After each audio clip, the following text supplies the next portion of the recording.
estuarine hammock. The county's own website promotes this. It is home to a great variety of flora and fauna, including the protected gopher tortoise. Earlier this month, parkgoers were dismayed to find a large swath of land had been mulched on both sides of the trail at the eastern end. It turned out it had been done to expand the large dog park. Park users made their distress over habitat destruction known to the county. Mr. Bailey, to his credit, called a meeting on November 7th to provide background about the expansion and to understand the concerns of citizen park users. The expansion plan dates to a 2015 meeting. In 2015 and now, large dog park users have complained about sand in the dog park that sits on a sand dune, not about the size of the park. In the interest of time, I will list for your consideration our concerns. Overwhelmingly, it's loss of habitat that supports wildlife, including migratory birds and gopher tortoises, as well as the time it will take for the habitat to grow back.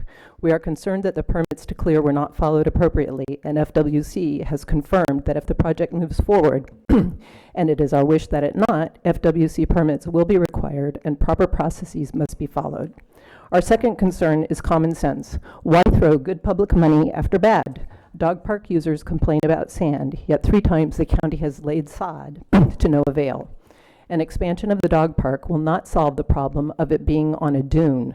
We heard no scientific information about any kind of ground cover that will withstand the big dogs, or why a bigger park will solve the sand problem. Our third and fourth concerns are fiscal. According to the News Journal, development costs are estimated at around $10,000, but we, quote, won't know the final number until the project is underway, end quote. How do we embark upon a capital project without a firm and adequate budget allocation? What is the projected incremental maintenance cost? A larger park must be maintained at least as well as the current park. Is there a maintenance line item in the operating budget to support more irrigation, fertilizer, pesticide, etc., all of which are bad for the environment as well? Finally, what objectively supports the expansion plan? What surveys have been done to determine who uses the park and for what purposes, where they come from, what they cherish most about the park? Anything as serious as destroying scarce and precious habitat and spending public money deserves a considered study of needs versus impact. We believe it is most prudent to halt the development until these questions can be answered. Again, our overwhelming wish is that the habitat be conserved. The park as it is truly a gem we can all be proud of. Thank you. Almost had it. Close enough. Do we have anyone else, Marcy? No, sir. With no one else wishing to speak at this time, we will adjourn the meeting and reconvene or come back for the meeting at 10 o'clock. So relax, enjoy yourself. See you at 10.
Good morning. I'm sorry I didn't give you your 5-minute warning. It is 10 o'clock, and if we can come to order. If we can come to order.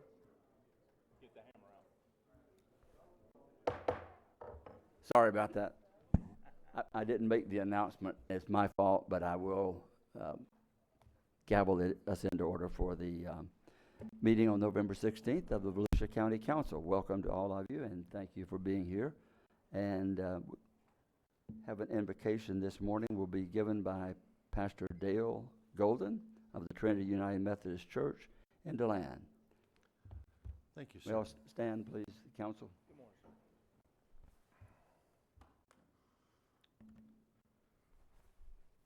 Dear Lord, we lift up all those that serve in leadership positions in our government, both locally and nationally, and may they be endowed with wisdom, strength, and justice to administer their duties in a manner that is right and pleasing in your sight. Creator God, we give them the right to justly administer law and carry out their decisions as they see fit. And may we, the people, understand and support their important work. This morning, we especially lift up our county chairperson, Ed Kelly, and council members, Deborah Denny's, Joyce Cusack, Pat Patterson, Billy Wheeler, Heather Post, Dr. Fred Lowry, and our county manager, James T. Deneen. We want to be mindful of all city leadership in this county, and we appreciate them as well.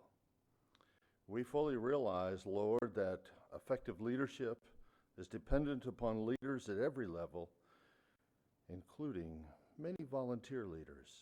We're grateful for the devotion and service of so many folks. Guard their consciences and ethical decisions from so much that would destroy and divide us today.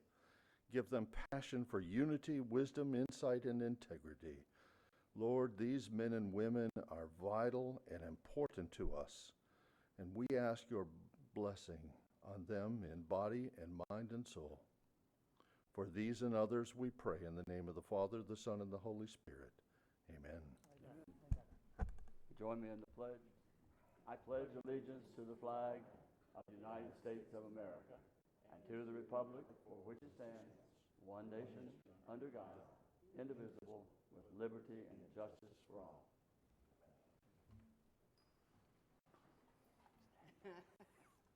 You thought you were going to get me.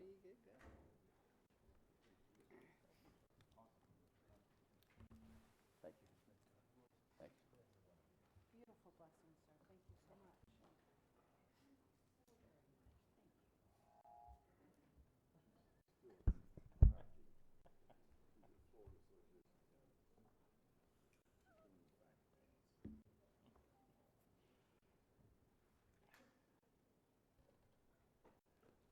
Marcy, may we have the roll call, please? Yes, sir. Mr. Patterson? Here. Miss Post? She's not here today. Miss Wheeler? Miss Cusack? Miss Denny's? Dr. Lowry? Here. Mr. Kelly? Here. A unanimous vote will be 6-0. Thank you. Thank you very much. Do we have any comments on the consent agenda, or anyone wish to pull any item on the consent? Mr. Deneen? Yeah, Mr. Chair, the only one that I am planning on commenting on, I'm having Jerry Britton come forward, is on item M, which is the engineering design for Orange Camp Road widening. I do want to point out this project's been long in coming, is not connected to other issues in the area. It has to do with traffic problems that we're having. Okay. Is Jerry? You want to do that after the vote?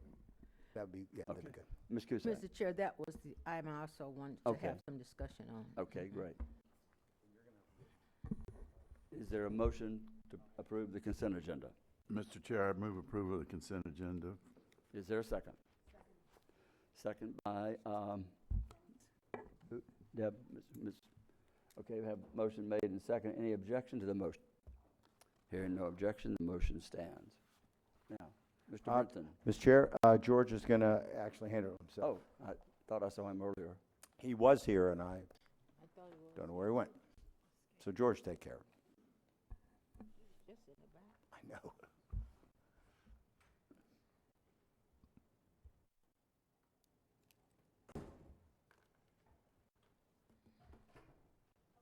Oh, here he comes. George, George, return. fashionably late, but he's on, he'll be right here. Jerry, if you'll give us an overview on the Orange Camp Road widening on item M.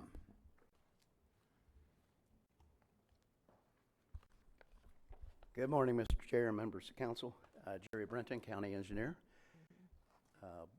The item before you today is design contract, enter into a contract with an engineering firm to do the design of 4-laning of Orange Camp Road from the I-4 to Martin Luther King and extending it.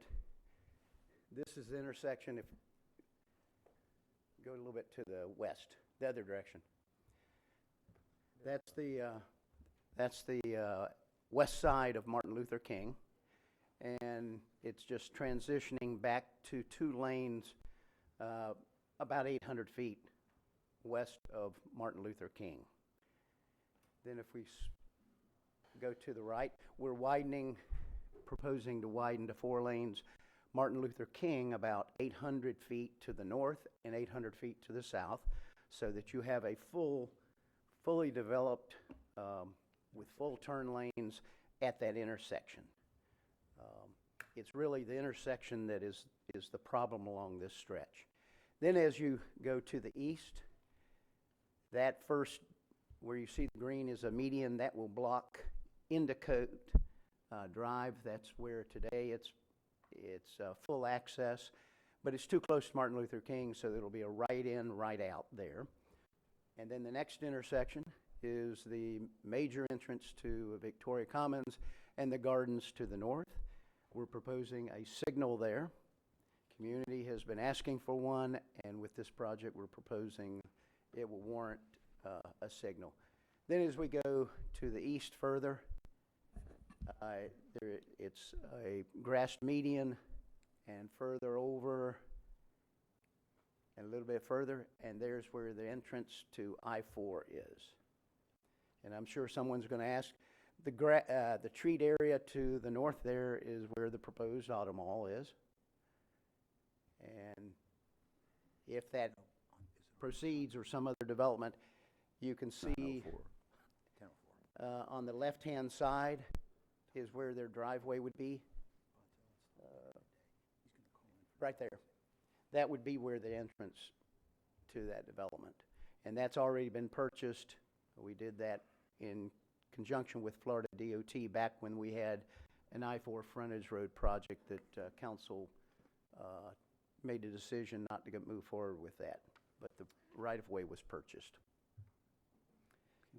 And we expect the design and permitting will take a little bit over a year to complete. And we would expect that we would be under construction in June of 19. And it would be about 18 months.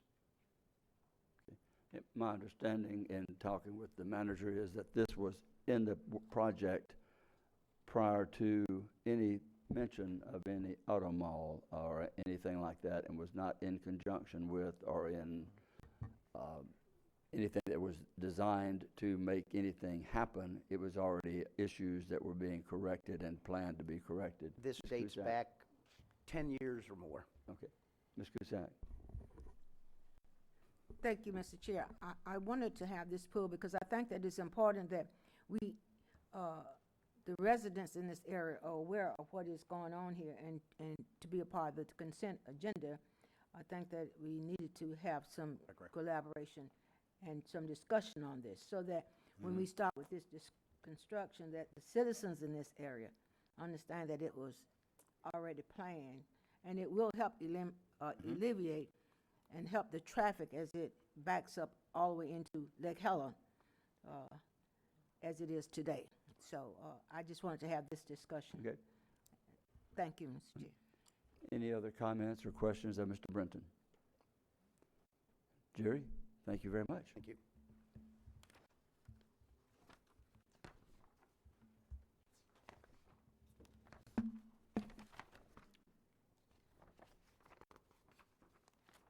We will move now to item 3 and, 2? I guess I turned 2 over too quick, didn't I? Mr. Chair, do we need to, was this a part of the consent, was it approved with the consent? We approved it with the comments to explain why it was there, and I hope that satisfied everyone on that part. So Thank you. at 10:04, I'm late. I told you we wouldn't move that fast, but that's okay. Read the statement and proclamation to be presented. We'd like to call Mr. Bruno up. I haven't, is he here? Yes, he is. He knows his way. Up to that seat right there. Good morning. Good morning. And we are delighted to welcome Frank Bruno today. Most of you know Frank, most of you know Frank as the former and highly respected original Volusia County elected chair. Frank who? He is currently the chair of Volusia County COAD, which stands for the Community Organizations Active Disaster. COAD is composed of civic groups, businesses, faith-based associations, individuals, and government agencies that address unmet needs before, during, and following disasters. Frank is here today to accept a proclamation thanking all of the volunteers who answered the call to help their neighbors prepare for and recover from Irma's impact, even while having to go undergo emergency surgery. That wasn't in here, I just added that for those of you. But I did remember. Whereas for the second time in less than a year, Volusia County residents and organizations showed their true mettle in responding to a major hurricane, and whereas Hurricane Irma set its eye on Volusia County in early September, just 11 months after Hurricane Matthew caused widespread destruction across our county. Individuals and volunteers from churches, agencies, restaurants, and businesses answered the call to help their neighbors to prepare for Irma's impact and recover from its damage. They did so with courage, integrity, and professionalism, leaving their homes during an emergency to support preparedness, response, and recovery. Now, therefore, we, the County Council of Volusia County, Florida, do hereby proclaim November 23rd, 2017 as Hurricane Irma Volunteer Appreciation Day in the Volusia County, and thank all responding individuals and organizations for their heroic responses dated this 23rd day of November 2017. And for this to be able, I guess I stay up here. That's easier. Frank, we want you to have that to put with where your office and everything is. Thank you so much. I remember the first time you came and spoke to our Volusia, VCOP. Yeah. And I was thinking, what in the world are they going to do? And this was before Matthew. This was before anything. And now we know, and we know it's tried, true, perfected, and thank you so much for you and all the volunteers for what y'all do.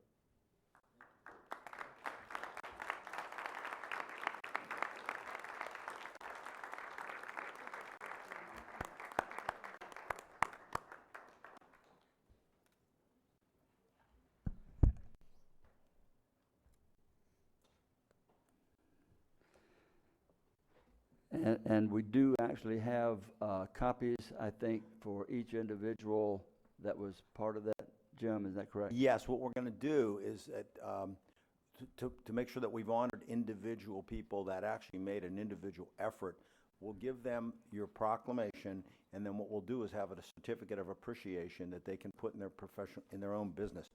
You know, I really need to say, though, too, you know, Frank really understates how much effort he puts into all this. The amount of energy that he personally puts into making this work is unbelievable. He brings all these other people to the table, in addition to doing all the stuff with COAD. I can't tell you how much we appreciate his help, especially in these time of emergencies, both times, with both hurricanes. But he goes out of his way, almost died on us with an appendicitis in the middle of the hurricane, but does a wonderful job. Frank, I know I personally want to thank you for all the effort you put in, and he brings a lot of people to the table, Mr. Chair. Thank you. Thank you. Right. If I could just say one or two things real quick. First of all, Mr. Chair and members of the County Council, Mr. Deneen, Mr. Eckert, and all the staff, I want to wish everybody a happy Thanksgiving. This is such a perfect time of the year to be recognizing and thanking people because it is Thanksgiving. One thing I do want you to know that this is nice for me to be able to go out and recognize these folks. These are organizations, they're churches, they're businesses, individuals that really came to our effort to get people back on their feet after the hurricanes. And, you know, we're fortunate enough that the hurricane didn't hit us as hard as it could have. But to say still that we had suffered through 2 hurricanes in 11 months, and it's only because of the help of all of these folks that we were able to get back on our feet as fast as we can. I want to thank you all for taking the time out of your day to be able to help me recognize all these folks on your behalf. So thank you so much. Thank you. Thank you, Frank. Thank you all. Thanks, Frank. We'll move to item 3. This is a public hearing. We'll open the, Item 2. Mr. Chair, item 2. Item 2. how about, I keep missing things, right? Well, okay. It's here. Item 2, this still is a public hearing, and we'll get the staff report from Tom. Good morning. My name is Tom Moats. I'm the Human Resources Director. This morning we have Ordinance 2017-27, amending the Merit System Rules and Regulations. A little background, the last time the merit rules had a major revision was 1981. So we started a project last year to go through them to make sure that they were updated, they were in consistency with the federal and state laws. We changed personnel division to human resources. We wanted to clarify some of the language, delete some of the obsolete language, and we did that, and we started last year, and the council approved that. We completed that project this year. We took those changes that you have before you this morning to the personnel board, who reviewed them, which Mr. Bruno is a member of, by the way, and they approved those changes, and we're here this morning asking the county council to approve these changes. Any questions? Do we have a motion for? Mr. Chair, I move for the approval of ordinance 2017-27, amending the Merit System Rules and Regulations. Second by Patterson. Any further discussion or comments? Any objection to the motion? Hearing no objection, the motion passes unanimous. Thank you, Tom. Thank you. Thanks, Tom. Now, for the third time, we'll move to item 3. You're determined to get to that one, aren't you? We're going to get to, I might just go to item 4. I don't know. I'm just, we will reopen the public hearing and get the staff report. And I guess, Jamie? Seaman, you have a report for us on item 3. Thank you, Mr. Chair. Attached is an ordinance addressing the increase in daily vehicle access fee from $10 to $20. It also provides for a county resident annual pass for college students with permanently affixed parking passes from Bethune-Cookman, Embry-Riddle, and Stetson University. And it also increases the amount placed into the capital fund from $2 to $4 for every transaction. Thank you. I have no cards of anyone from the public wishing to speak. Therefore, I will close the public participation hearing. Council? Ms. Wheeler. Thank you, Mr. Chair. I was wondering why Daytona State College is not on there, included in that? Daytona State College doesn't have dormitories, And what we were trying to address was students who live on campus and therefore would not have some other means to prove their residency. Most Daytona State College students can prove their residency either based on they rent a home or they live in their parents' home or something along those lines, where the students from Stetson, Bethune-Cookman, and Embry-Riddle, if they live in a dorm, and that's why we referenced the parking pass, have no documentation. So that was the reason why Daytona State was not included. Okay, I'm not quite understanding. There are students that rent places that are not from this county. And if they do, then they can provide that documentation. Okay. Dorm students don't have anything that they can Okay, provide. I got you. I got you.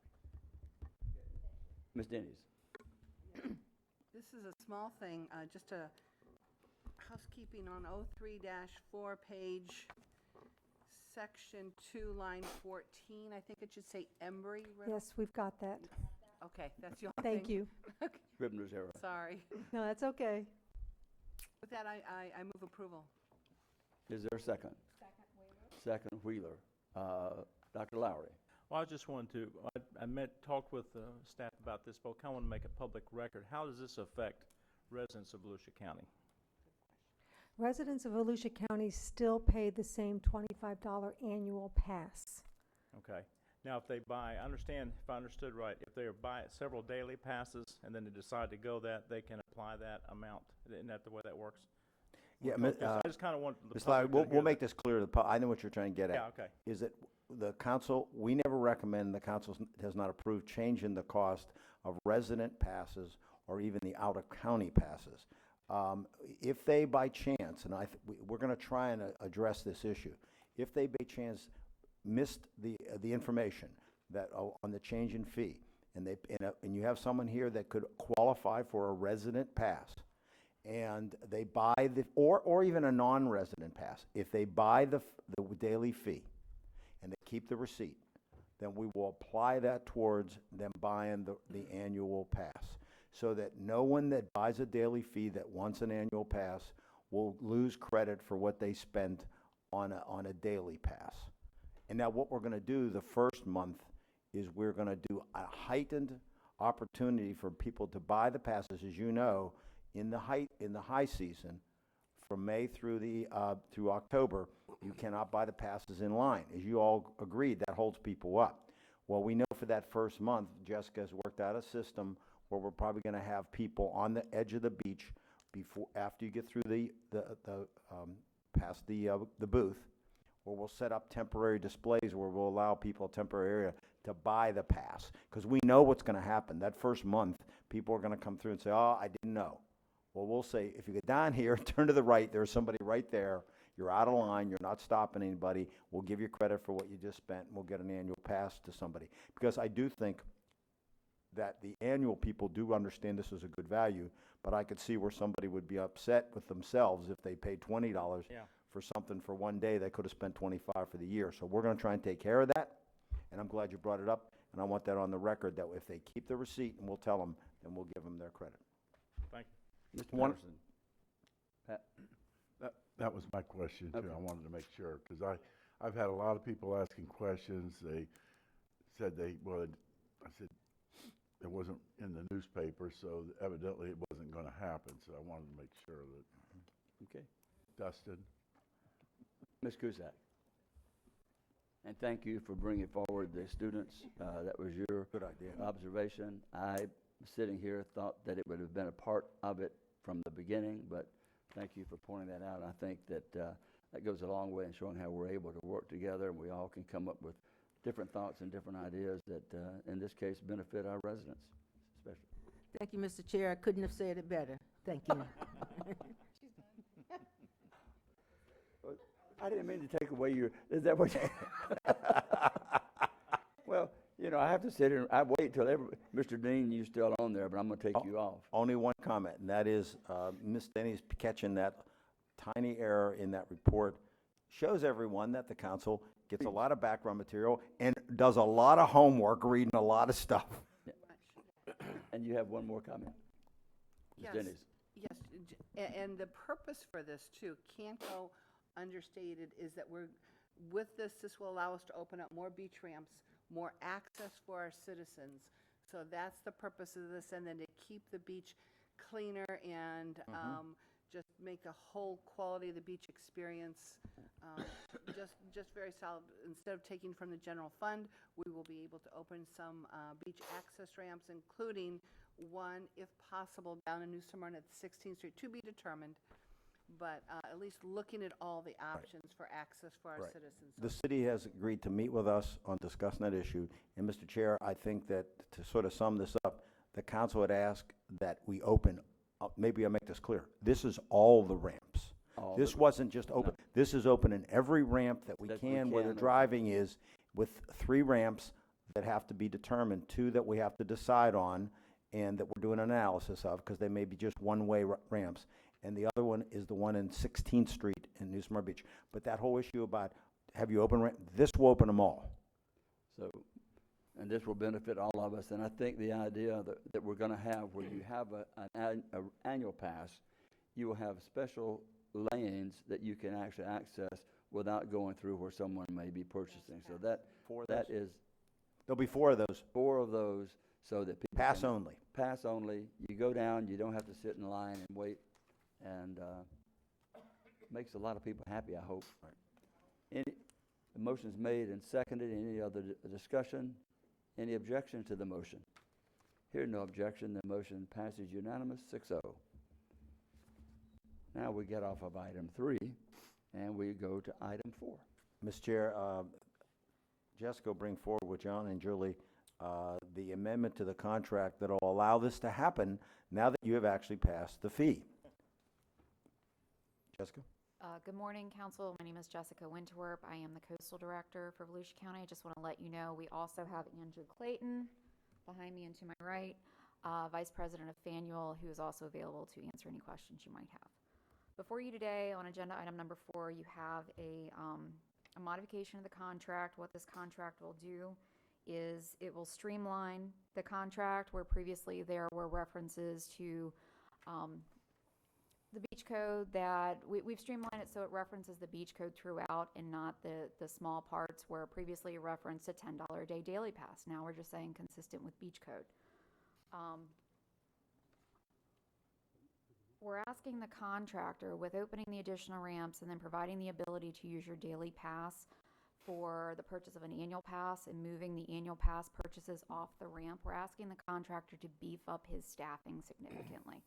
Under the current, the previous operations, they would operate anywhere between 13 to 26 toll booths in a given day. We're asking them to go up to 64 at one time. That will be in your prime months of May and June, your 2 big months at the beach. We'll start phasing it down from June through October, but your 2 big months are going to be May and June. Okay. What this also allows for is there is a programming fee included in this to allow you to provide that discount for a daily pass. If you pay your $20 at the toll booth and then you go to the base of the toll booth and buy your annual, this allows their software program to give you a credit where previously that was not allowed. I presented to the council on October 5th that the day rate for a toll booth would be $140.68 a day. They're going to hold that, and we're also going to extend their contract for another 2 years. So you're still looking at a $51,348 operation cost for one ramp for 1 year for 365 days of operation, which is what we came to you guys for, or what we came to the council for on October 5th. Any questions of Jessica? Is there a motion to item 4? Move approval. Second, Wheeler.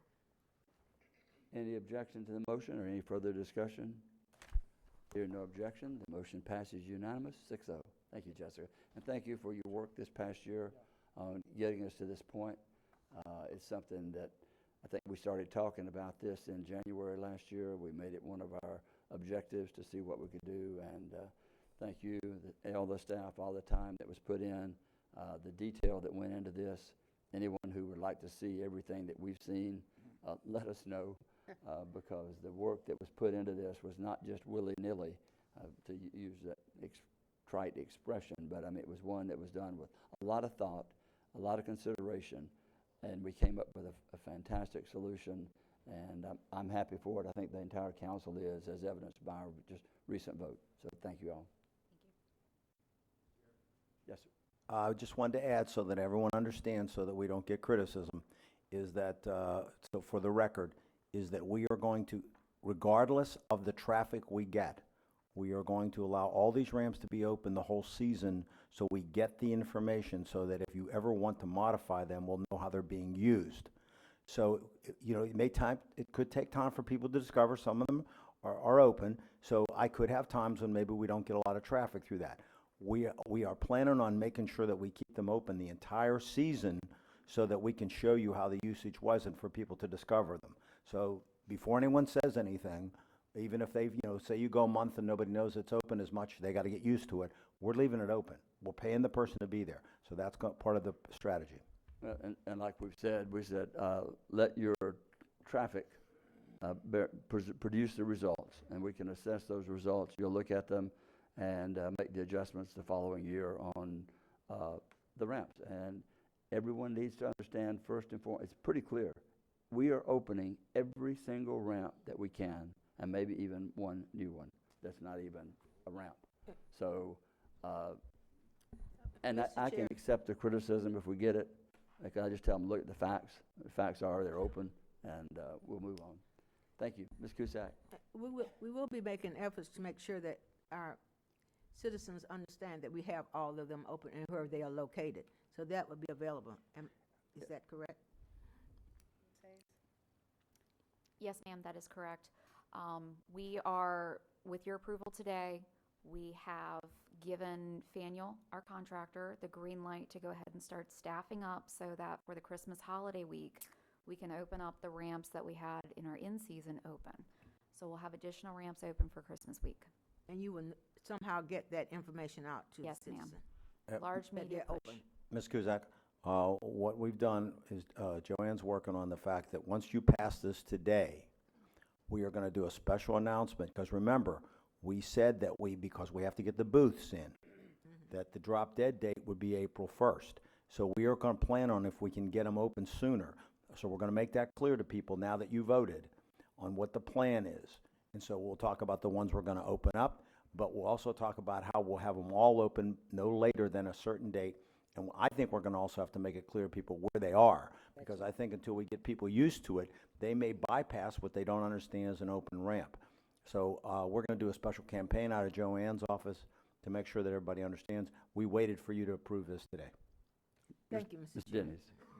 Is that campaign going to include some PSAs on radio and all sorts of different media? Yes. Okay. Very good, thanks. And we could have some, no, I'll stop, I won't say anything. And my drop dead date for opening is March 15th, just saying, so. We're going to try and get earlier than the April 1st date. Okay, because that is Easter week. Yeah. Right. Okay. Now that we have item 5, which is a resolution establishing a requirement for electronic filing of campaign finance reports for certain candidates in political committees. And I'd like to welcome our supervisor of elections, Ms. Lisa Lewis.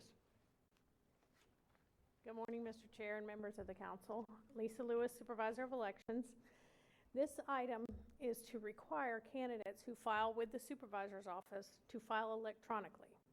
Most of you that have been candidates know you do file electronically. However, we have had you follow up with a hard copy signed. This will do away with that. So it will be strictly electronic. This is nothing. And Ms. Cusack and Mr. Pattison, who were in the state, that's the way they were filed. The law provides that any county, municipal levels even, can require their candidates to file electronically, provided they have a system in place, which, along with our county candidates, I have opened this up to the municipalities, that their candidates, if they want to. So there are several cities that are also, I guarantee you most of them are going to go to this way, because it will all be online, Anyone can look at them. It is open to the public. What the cities are doing now is they're having to scan theirs in and put theirs on their websites, their hard copies. So everything will be under the supervisor's office. It will just list the municipal candidates separately for each city that is having an election that year. So what this is taking away paper. But does this mean that, I know in the past, we would file electronically, and you would say that you received it, but then we still mailed a copy or hand-delivered a copy? Technically, right now, it's not received until we have the paper copy in hand. Right. Yes. But- So this now, once you submit it, it will be the candidate and the treasurer will each have a secret PIN number that they each have to put in to submit their report. Well, it also eliminates the fact of the postmark being later than Correct. the filing. So, what, Each one excuse will me. have one. So, and, yes. Yes, because they are Because- still both responsible. Well, they have to, both have to sign it. Mhm. Mr. Patterson? I'm very happy about this. That's- Here, this here. is something that I had mentioned to Lisa, so I'm glad that we're doing this. It's so much easier. The problem is, I've got about 15 envelopes that are already addressed with stamps on. Well, this is going to begin January 1st, so maybe you can put a label over those. Well, no, use the I won't envelopes. put a label on and use them for paying other bills, but, you know, but I think it's great because I'm used to it because, and since I am both my treasurer and the candidate, I'll use two different PIN numbers. And Correct. doing that in, so. That is how it works. I think it's fantastic taking it to this level, utilizing the technology that we have in place and reducing the paperwork expense. And this will help now because we have a couple of candidates, and I don't know if it's because of Veterans Day and the post office being closed over the weekend, that are worried about their reports being in. They mailed last week. You know, they were due on the 10th and they mailed on Thursday, but some of them we haven't received yet. This will do away with that also. What about the other reports that some of us file? I'm working on that one. Okay. We are trying to Mr. get that on the electronic system for Okay, sure. if you can get that, I would appreciate. And I know occasionally people would forget to mail, or the mail wouldn't get there even though the filing was done. Correct. Or even maybe the mail came in and you didn't see it, or it was put in somewhere else under somebody else's name. So that eliminates all of that as well. Correct. Mr. Chair? Yes, sir. I'd like to go ahead and move for the resolution, motion to establish a requirement for electronic filing of campaign finance reports for certain candidates and political committees. Motion made by Patterson, seconded by Third. Kuset. Huh? Third, I thirded. Or third, second, fourth? Fourth. Any objection or any additional comments? Hearing no objections, the motion passes unanimous 6-0 without objection. Thank you so much. Thank you.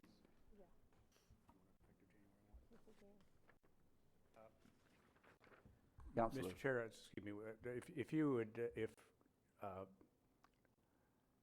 amend your motion, amend your approval just now to make the resolution effective January 1. I thought that's what it was, but maybe it isn't.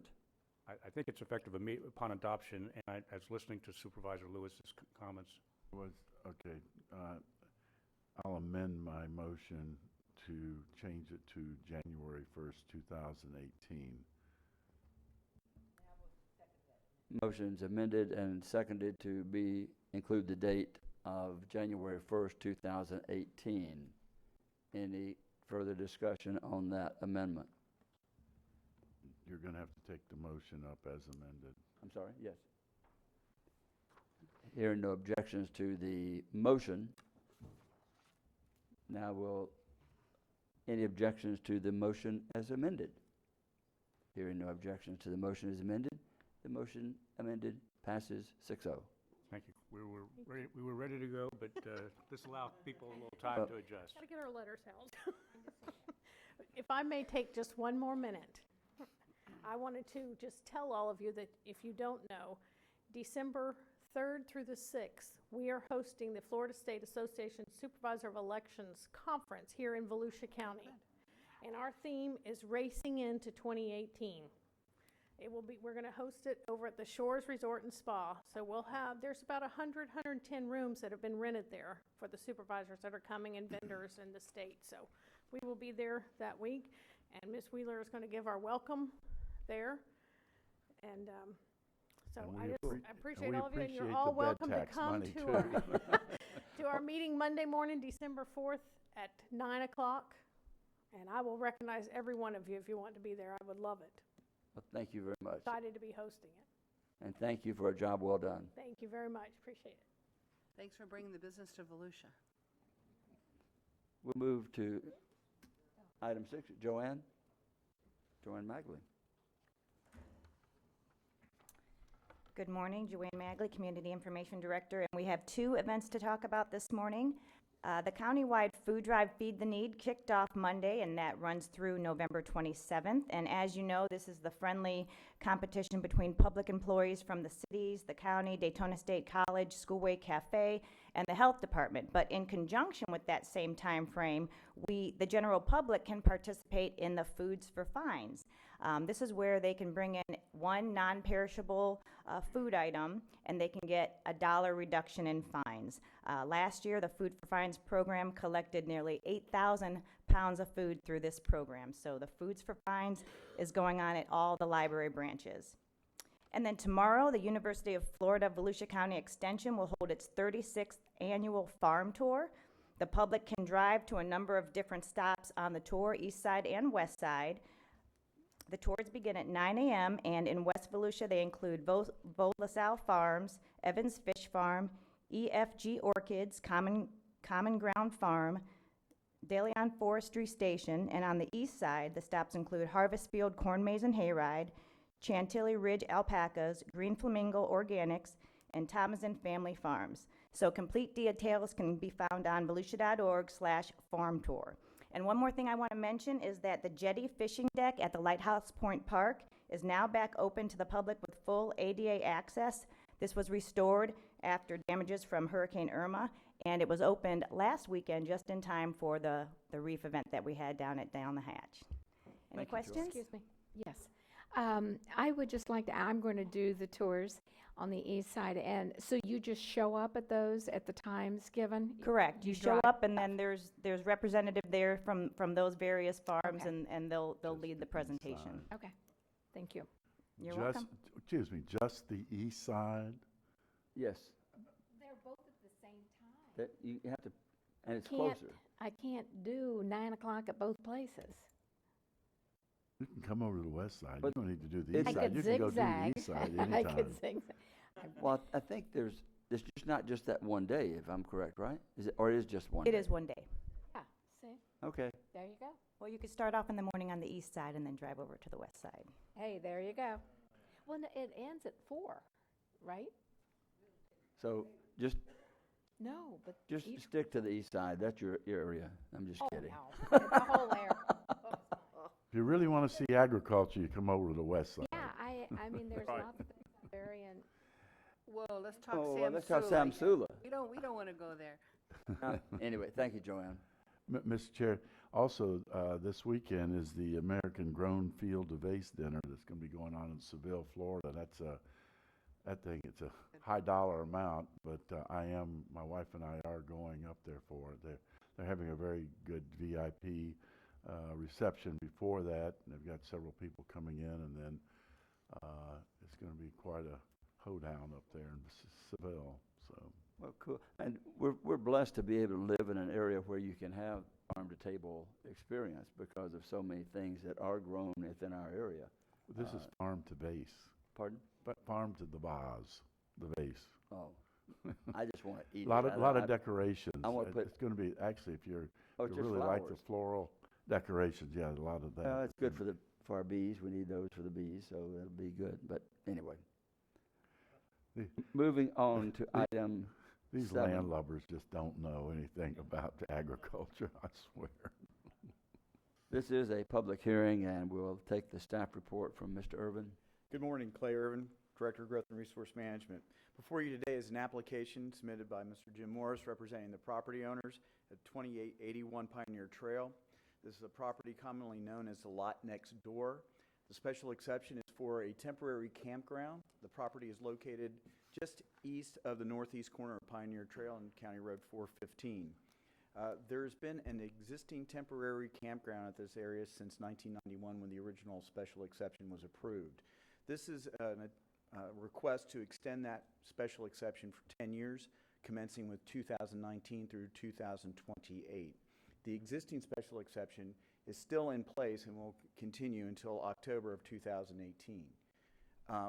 Basically, this is a temporary campground that is operated with the traditional special events that occur in Volusia County. So you have bike weeks, Biketoberfest, the race weeks, as well as the 4th of July race. They are allowed to open up 3 days prior and shut down 3 days after those events. Before you is on pages 7-3 through 7-5 are the 16 conditions that were presented in front of the PLDRC at their October 10th, 2017 meeting.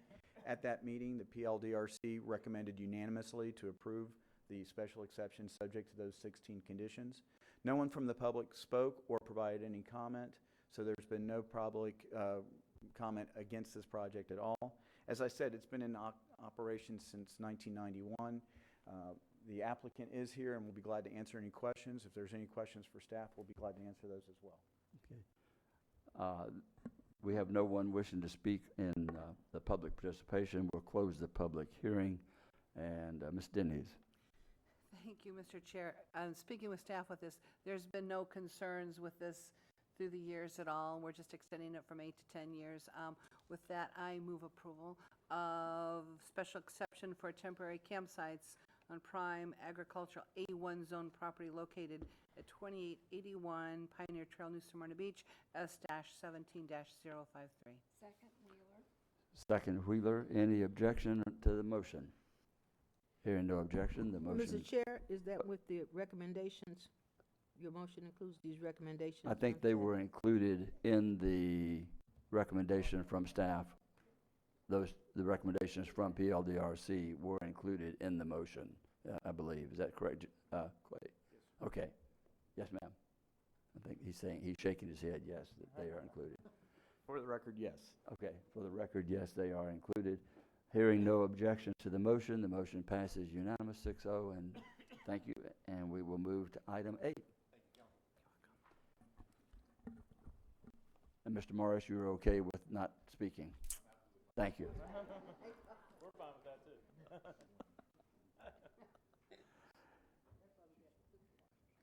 Mr. Deneen. I'll just lead in for a minute and then let Dan take over. And then also Mr. Patterson, who you've selected to be your representative on Sunrail to represent the council. Obviously, after the last meeting we had, we found we got some information at the meeting that I think concerned us. The one thing that I think you'll see today is Dan's going to present is a way to make this real clear, make sure that the council, this council, like the previous councils, have never wavered in their interest in having Sunrail completed to DeLand. I want to repeat that. Never wavered in any way, shape, or form, and that we've always put up our money where our mouth is.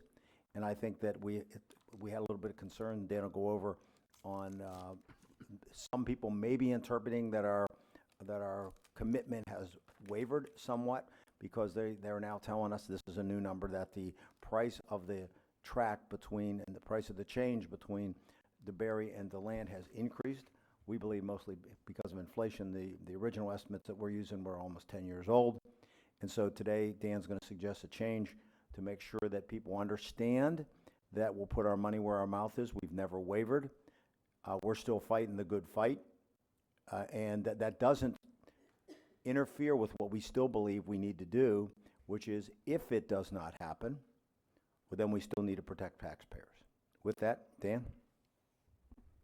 Thank you, Mr. Chair. The manager's largely said what I might have said. We'll just consider that. Just as well. Mr. Patterson represented you at the Sunrail workshop, the Commuter Rail Commission workshop on November 1st. At that meeting, as I stated in the agenda item, the DOT staff, engineering staff, presented an updated construction estimate for the segment from DeBerry to DeLand. That is premised upon a double track for all portions except a little less than 2 miles, 1.191 miles, if you see in the slide that's attached to the agenda item. It's been referred to as 2 often in the past. The retention of the existing bridge crossing on French Avenue. The engineering estimates which were included in the contract envisioned full double track and the replacement of that bridge to accommodate the full double track at that location, which is just west of, just at Blue Springs there. So in approving the proposed contract amendments in February, the council accepted the notion advanced by DOT that this was an acceptable method of providing the service, accepted FDOT's rating, understanding that the bridge would not be replaced by, at least by the federal government, because it was in too good a shape and would not qualify. So, and we calculated at that time, attempted to calculate what was the value of doing that, accepting a lesser scope. FDOT thinks we aimed too high, but you said we'll pay the amount that we were supposed to pay, but we'll get something less for it, which was $18,519,000. So the new estimate, the comparable estimate, is now, of course, 18,519,000 times 4, where 25% of that is a little over $74 million. FDOT's revised estimate is that it's $77.1 million. I assume that much of that is accounted for in inflation. I don't have the detail, and frankly, we probably wouldn't be able to understand it. If there's any technological improvements in that, it's been 10 years, and there may be some things that FDOT had to include that they didn't then.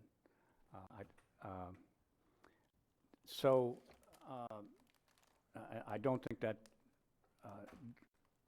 this is an apples to apples. I don't think it includes the PosiTrack that's required. That what FDOT's going to pay for the entire system, as I understand it.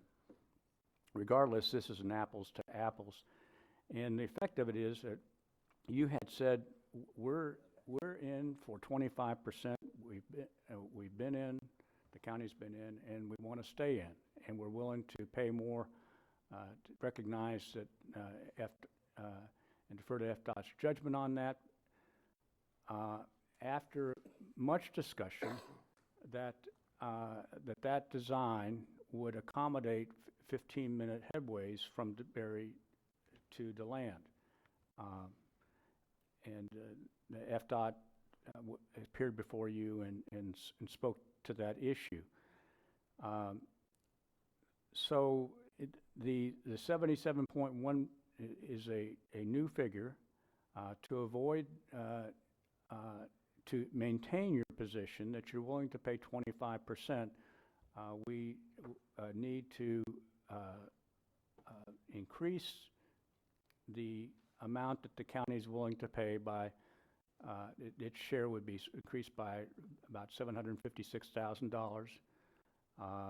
That is this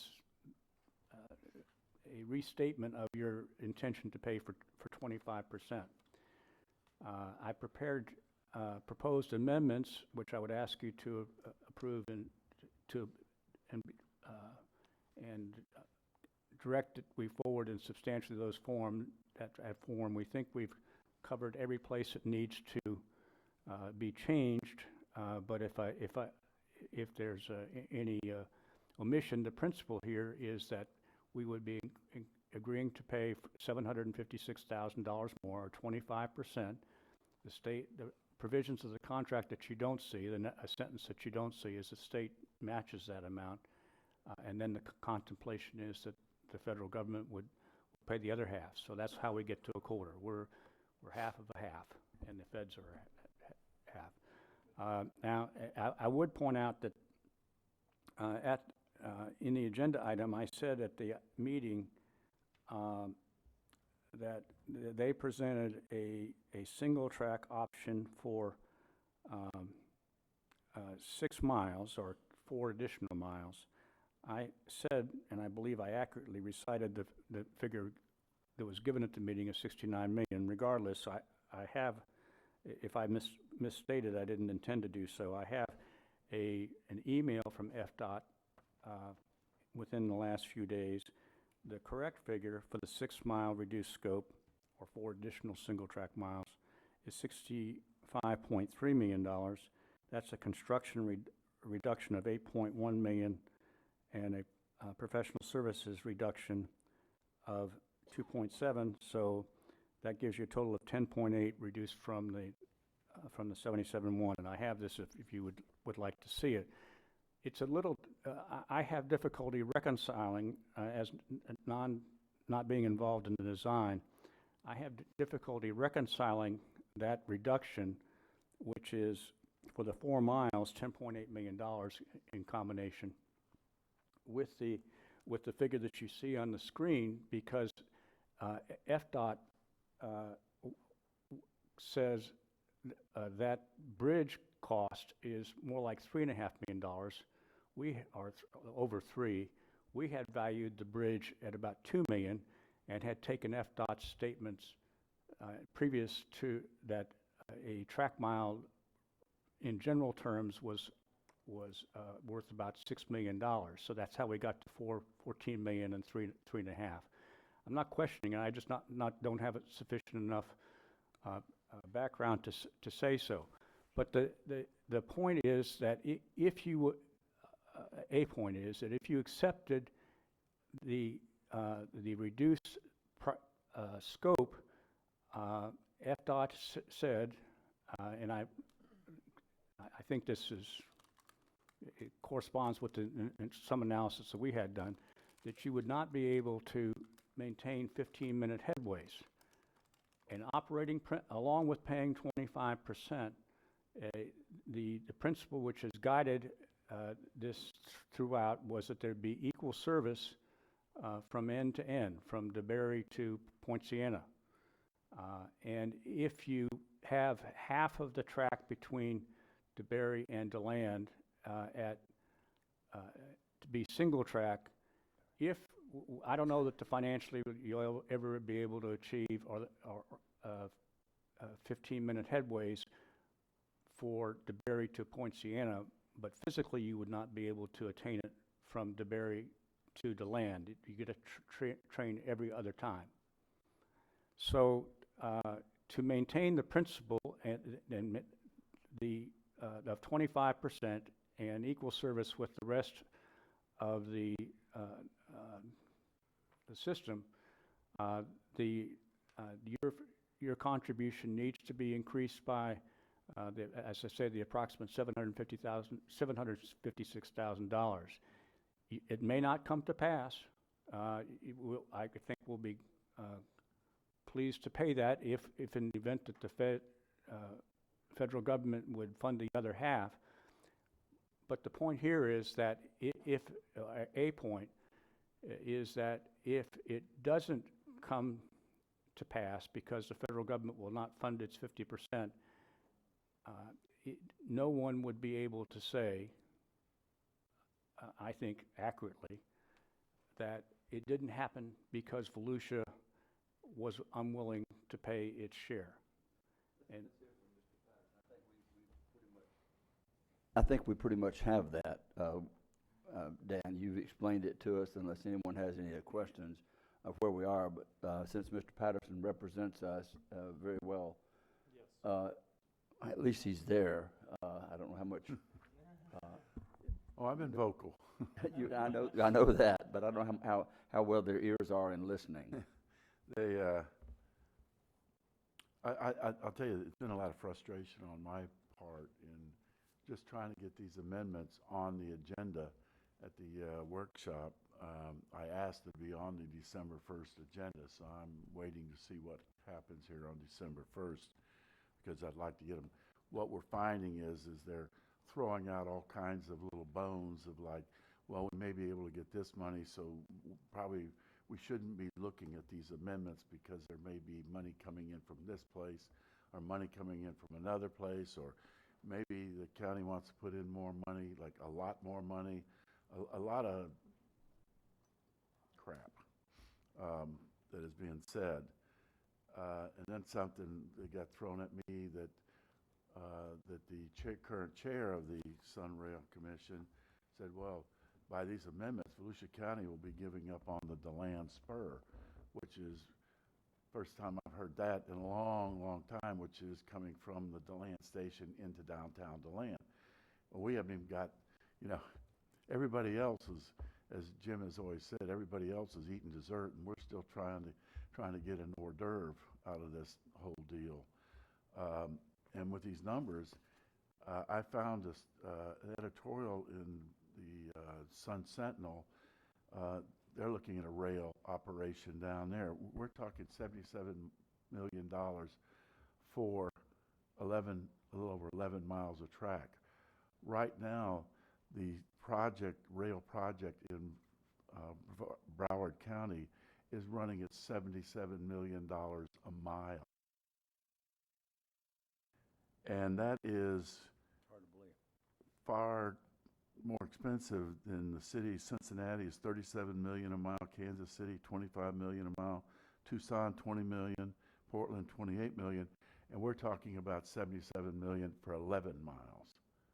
So I don't know why FDOT didn't say, hey, Volusia County is a hell of a lot better deal than what we're trying to do in Brevard County, and they're still trying to get a 1-cent sales tax passed in order to fund this thing.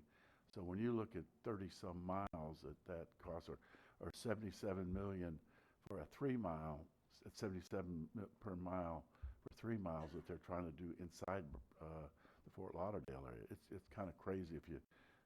I can send you those articles, the editorial, but I think what we're trying to do here is just saying, okay, we're still players. We want this to happen. I want it to happen. I've always wanted it to happen.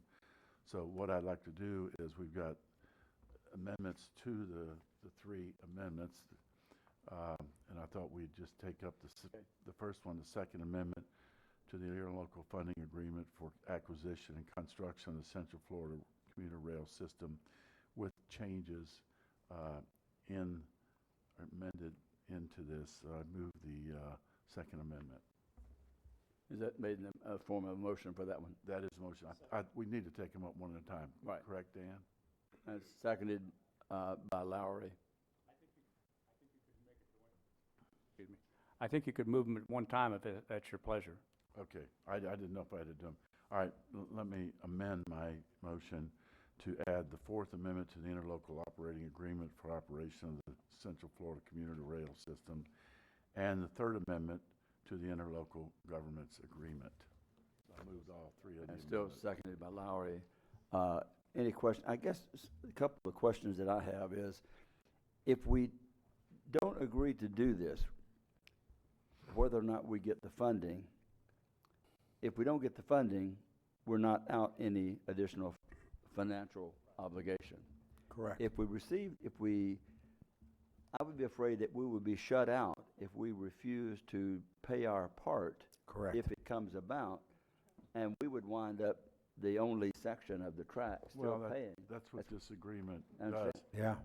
Other than, and that's what, and the worst case scenario is, without these amendments, come 2021, if nothing happens, we are paying, I think, Dan, what is almost 24% of the operating costs as if it was coming into DeLand. Right. Plus 50% of the maintenance of the track. Well, So I want to be, Mr. Patterson, that appears to be, FDOT's position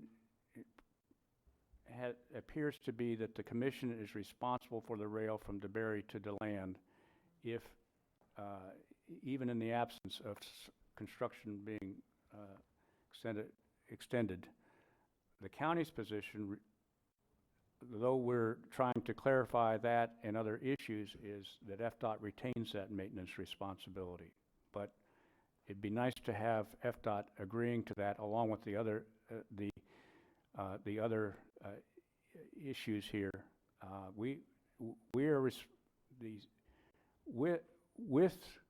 Of the 61.5 miles or so from Point Siena to DeBary, Volusia County is about 21% if you include DeLand.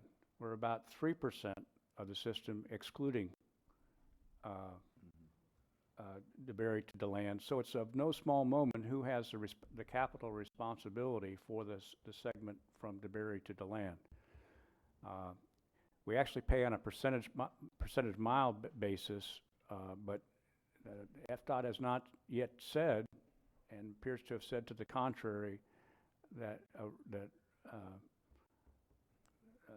FDOT has not yet said that it's responsible for the mileage from DeBary to DeLand, and appears to have said to the contrary to the council. Okay, well, any other Pat? I think that's. No, I just, want to get this done, and now they're saying, well, the others have things that they want to get done suddenly because we're, pushing these amendments forward. Why they haven't even considered them, we haven't gotten any response since February. I'm just frustrated. Yeah. So we'll see what December 1st comes. Mr. Chair, Let just me- so we're I think we understand, Jim. Just so we're clear on what I am doing is representing you very clearly. Here's the comments I'm telling them. Number one, I want to make sure we're all in agreement on this, because these people are all talking in circles, and there's a lot of smokescreen to confuse everybody. And I'm not confused in this issue. Number one, once you adjust for inflation, that's all we're paying. We're always going to pay our 25% and no more. Because this discussion, you got other people trying to spend your money. So I've told them when I've been asked, and I've told their administrative people, no more than we committed to. That's number one. Number two, we are never going to accept less service. We agreed to the thing with the bridge and the mile 0.9 on one track because it wouldn't affect service. No more. Now, I was actually insulted by the fact that someone else was going to tell my council what they're going to accept in service for what they're going to pay. That is not what the agreement says.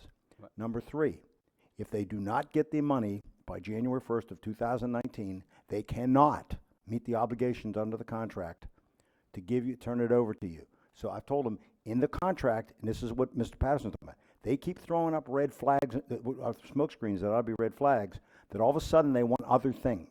We're not asking for anything other. We're not asking them to open up the contract. We're asking them to honor what is in the contract, which says that if we don't get what we paid for or what we signed up for, they must negotiate a new agreement. They are ignoring that. So I just want to make sure the councils that I'm saying, because I'm a real clear guy when I'm telling them, because we're losing clarity in these meetings. As Mr. Patterson knows, they keep talking in circles. I'm not a talk in circles guy. That's what I'm telling them, and I'm assuming that I'm speaking for all of you, that that's what your points you want to cross. And we keep hammering. That's what these amendments outline. Right, I think we've spent enough time on this. I've heard it about 4 times already. Well, you're going to spend a lot more time, in my opinion. Well, over the next couple what of we're years. doing, we're protecting ourselves to where we're not going to be shortchanged if and when this goes about, and we shouldn't be. And that's what these amendments do. They protect us, and they give Mr. Patterson a seat at the table, something to get them to address from our position, instead of us being there listening to what they're saying they're going to do. We're going to say, this is what we want to do. We want to be protected. We want our residents protected to have the same level of service that every other part does all the way to Ponciana. And I think that's, Pat, doesn't that clearly do that? Yeah, so far I've just kind of felt like what they're coming up with now is more important than what we're trying to accomplish here. Yep. And that's very frustrating. Okay. Any objections to the amendments? Amended motion amendments? Hearing no objection, the amendments to the motion pass. Any objections to the motion as amended? Hearing no objections to the motion as amended. Passes unanimous 6-0. We got through that one. Thank you, Mr. Chair. Now we'll move to item 9. Donna, Good morning. or not Donna. I'll introduce just real quick. Tammy. Yes, Tammy Bong will be Okay. going through this little presentation with you. What we're asking you to do is to consider us going forward with making some changes in some of our fees, user fees. Some of these haven't been changed since the 1990s. So Tammy's going to go through a few of these, of some ideas, anything, please, this is for open discussion. We need some direction from you if you want us to go forward with making amendments to these fees, etc. So, thank you. I'll turn it over to Tammy to brief you. Mr. Chair, Yes. before we get started, since there's so many items on this in different categories, would it be okay if council addressed this by category instead of getting through the whole presentation and then Yeah. saying, go back to page 2, I want to talk about this? I think that would be That makes good well sense. advised to. That's to the way do they that. should do it.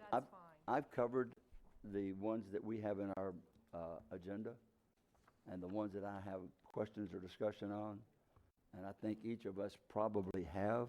We do. But if anyone wants to go and address any specific category, or if you want to bring the category forward, and if we have, just bring the category without outlining the necessary fees, bring the first category that you have, and any questions or to Well, that? anything that you do, Mr. Chair, now will help us because you're not going to take action on this.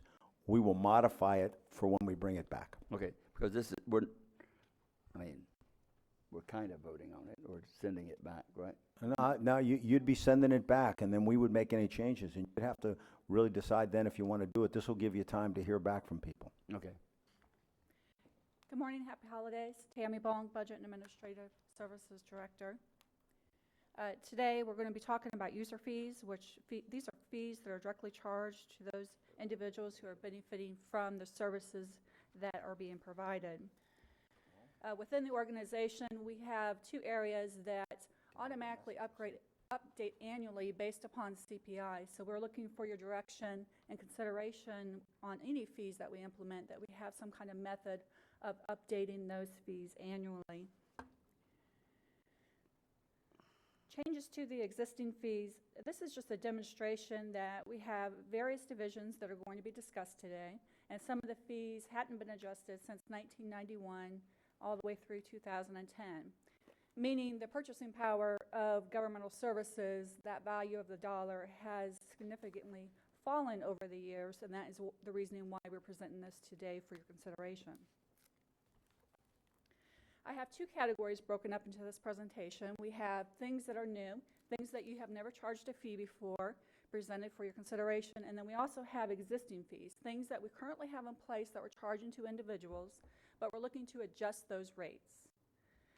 Within the general fund, the changes for the new ones range from beach safety, and this is for cost of cleaning, moving, administration of the permits, a proposed fee of $17 and an estimate of about $10,000.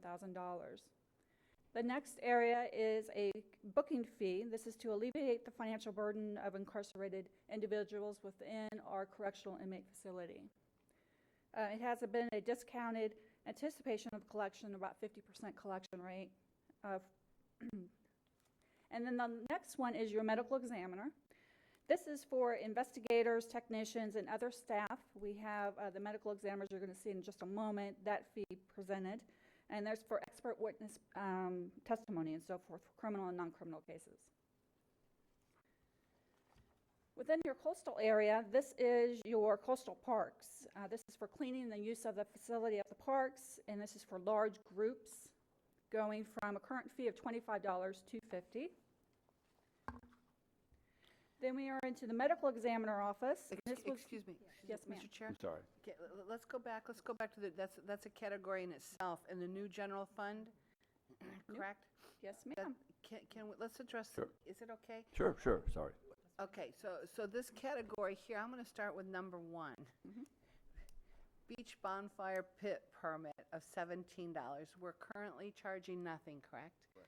In my opinion, this isn't worth the admin time to charge it, to collect it, to verify it, to deposit it, and to report it.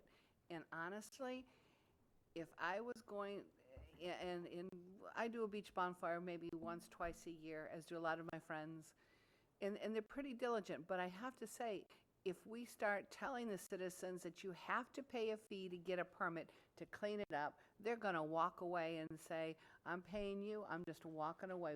I think this is gonna have the reverse effect that we're trying to accomplish, and for an estimated revenue of $10,000, it's not worth it. My opinion is to strike this completely. I don't wanna charge for anything extra on the beach.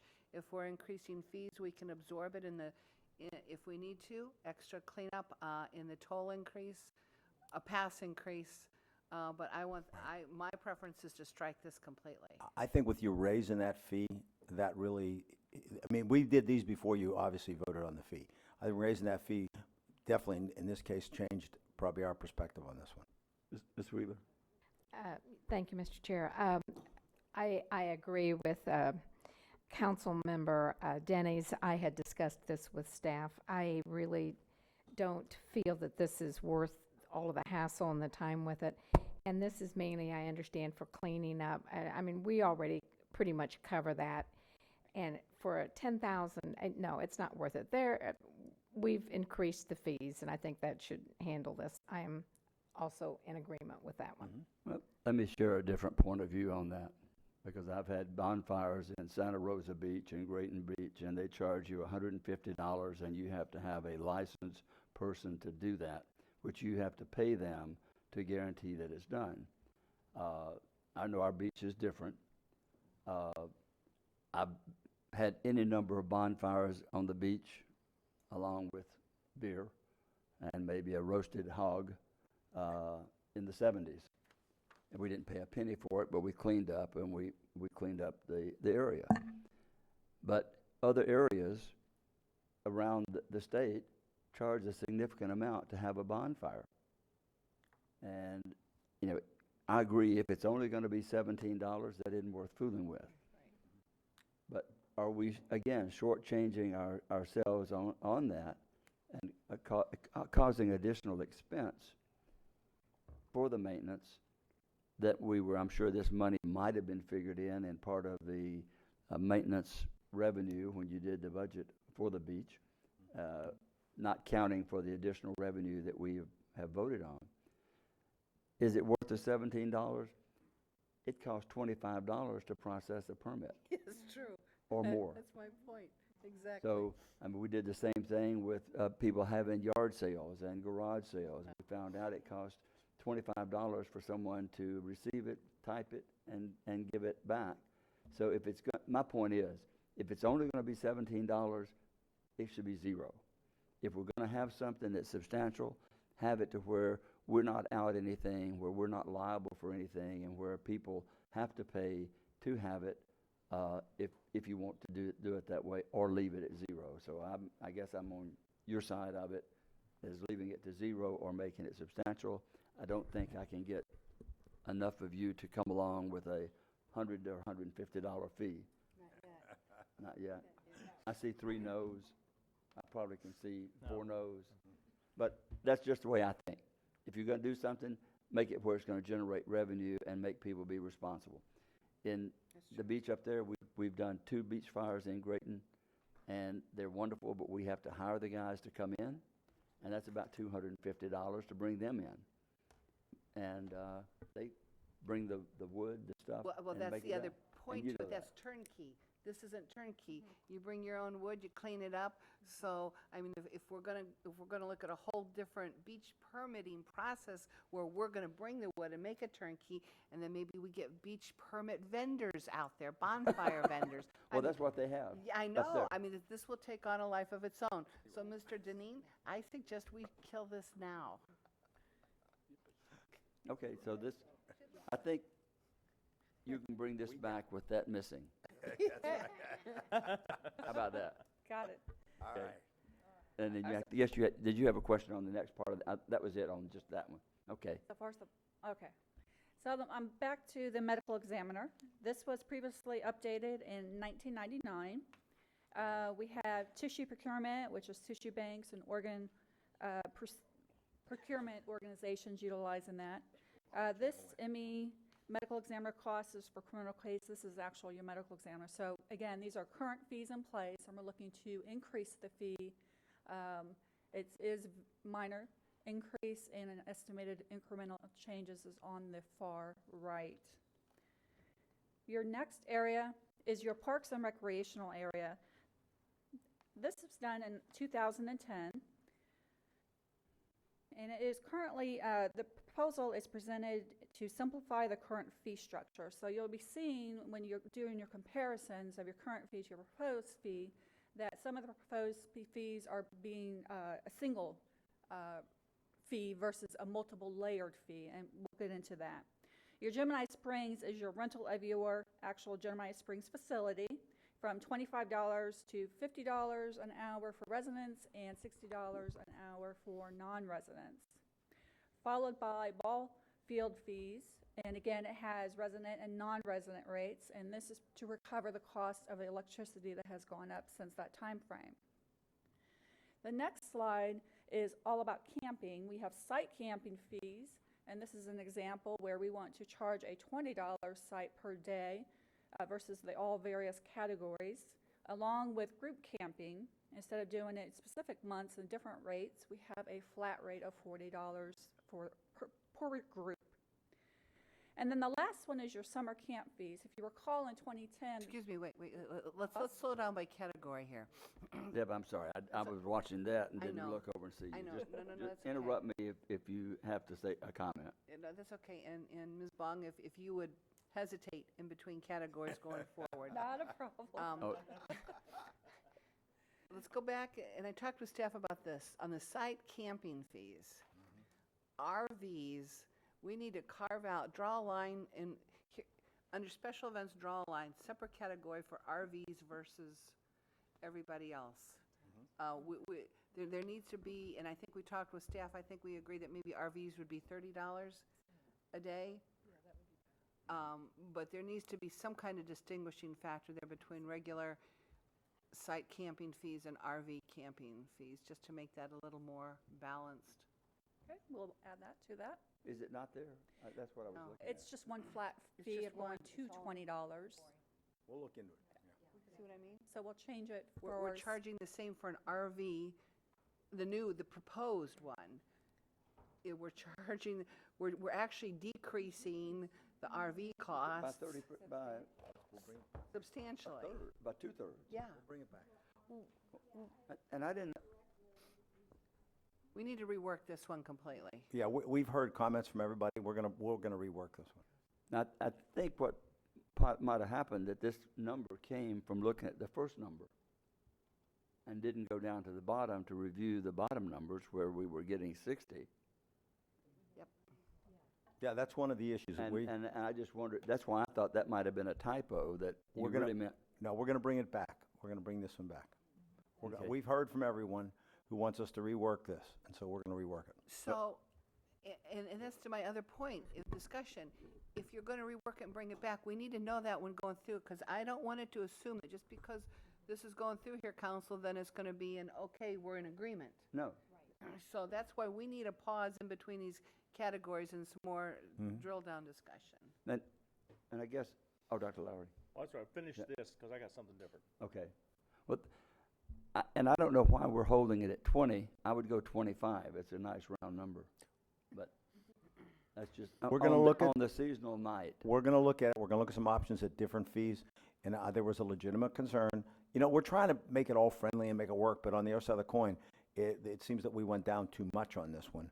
And so we're gonna Well- start looking at, we'll give you some, that's why we wanted to do it this way. We know which ones now to change and give you options on. We'll bring them back next time and you can When you make a go from decision. $60 a night to $20 a night? Yeah, it's, That had to be a mistake, just a typo.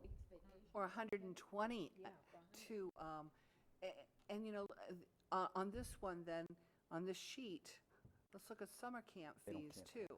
That's my concern. We subsidize through CFAB and. oh, you do. And Children and Families Advisory Board and other grants, summer camp fees, but This one concerns me in increasing the fees for summer camp for our kids, because these are the camps, these are the kids that need it the most, and the families that need it the most. I'm okay leaving that where it is. I am too. Okay. I am too. That was. I am also. Okay. Now then, we'll move. I know you're moving. I want to ask a question about I'm something. sorry. else. Fred had a question that was, is yours on this, Ms. It's on Kusak? this.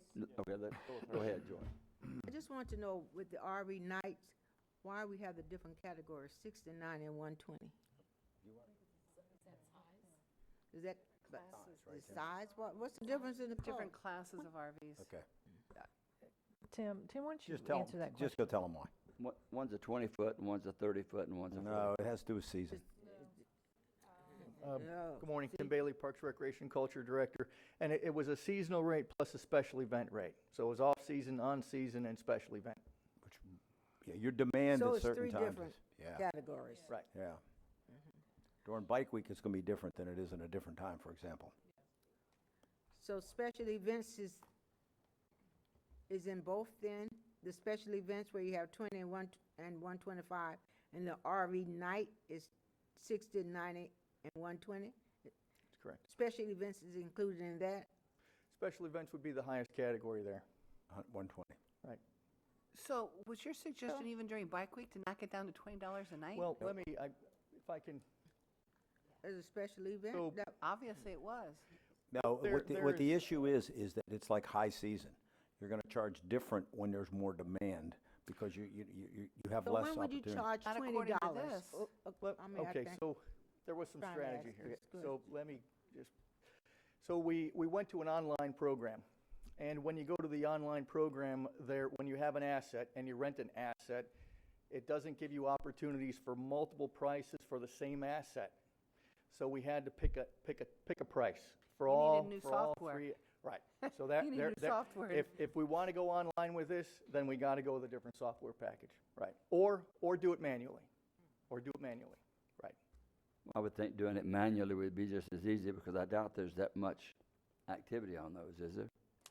Well, we're looking at it from a user standpoint, trying to keep up with the times. You can rent RVs, camping online, a lot of places, so we're trying to keep up with the times. We can definitely go back to manual and definitely have different rates. That's kind of the strategy and how we landed here.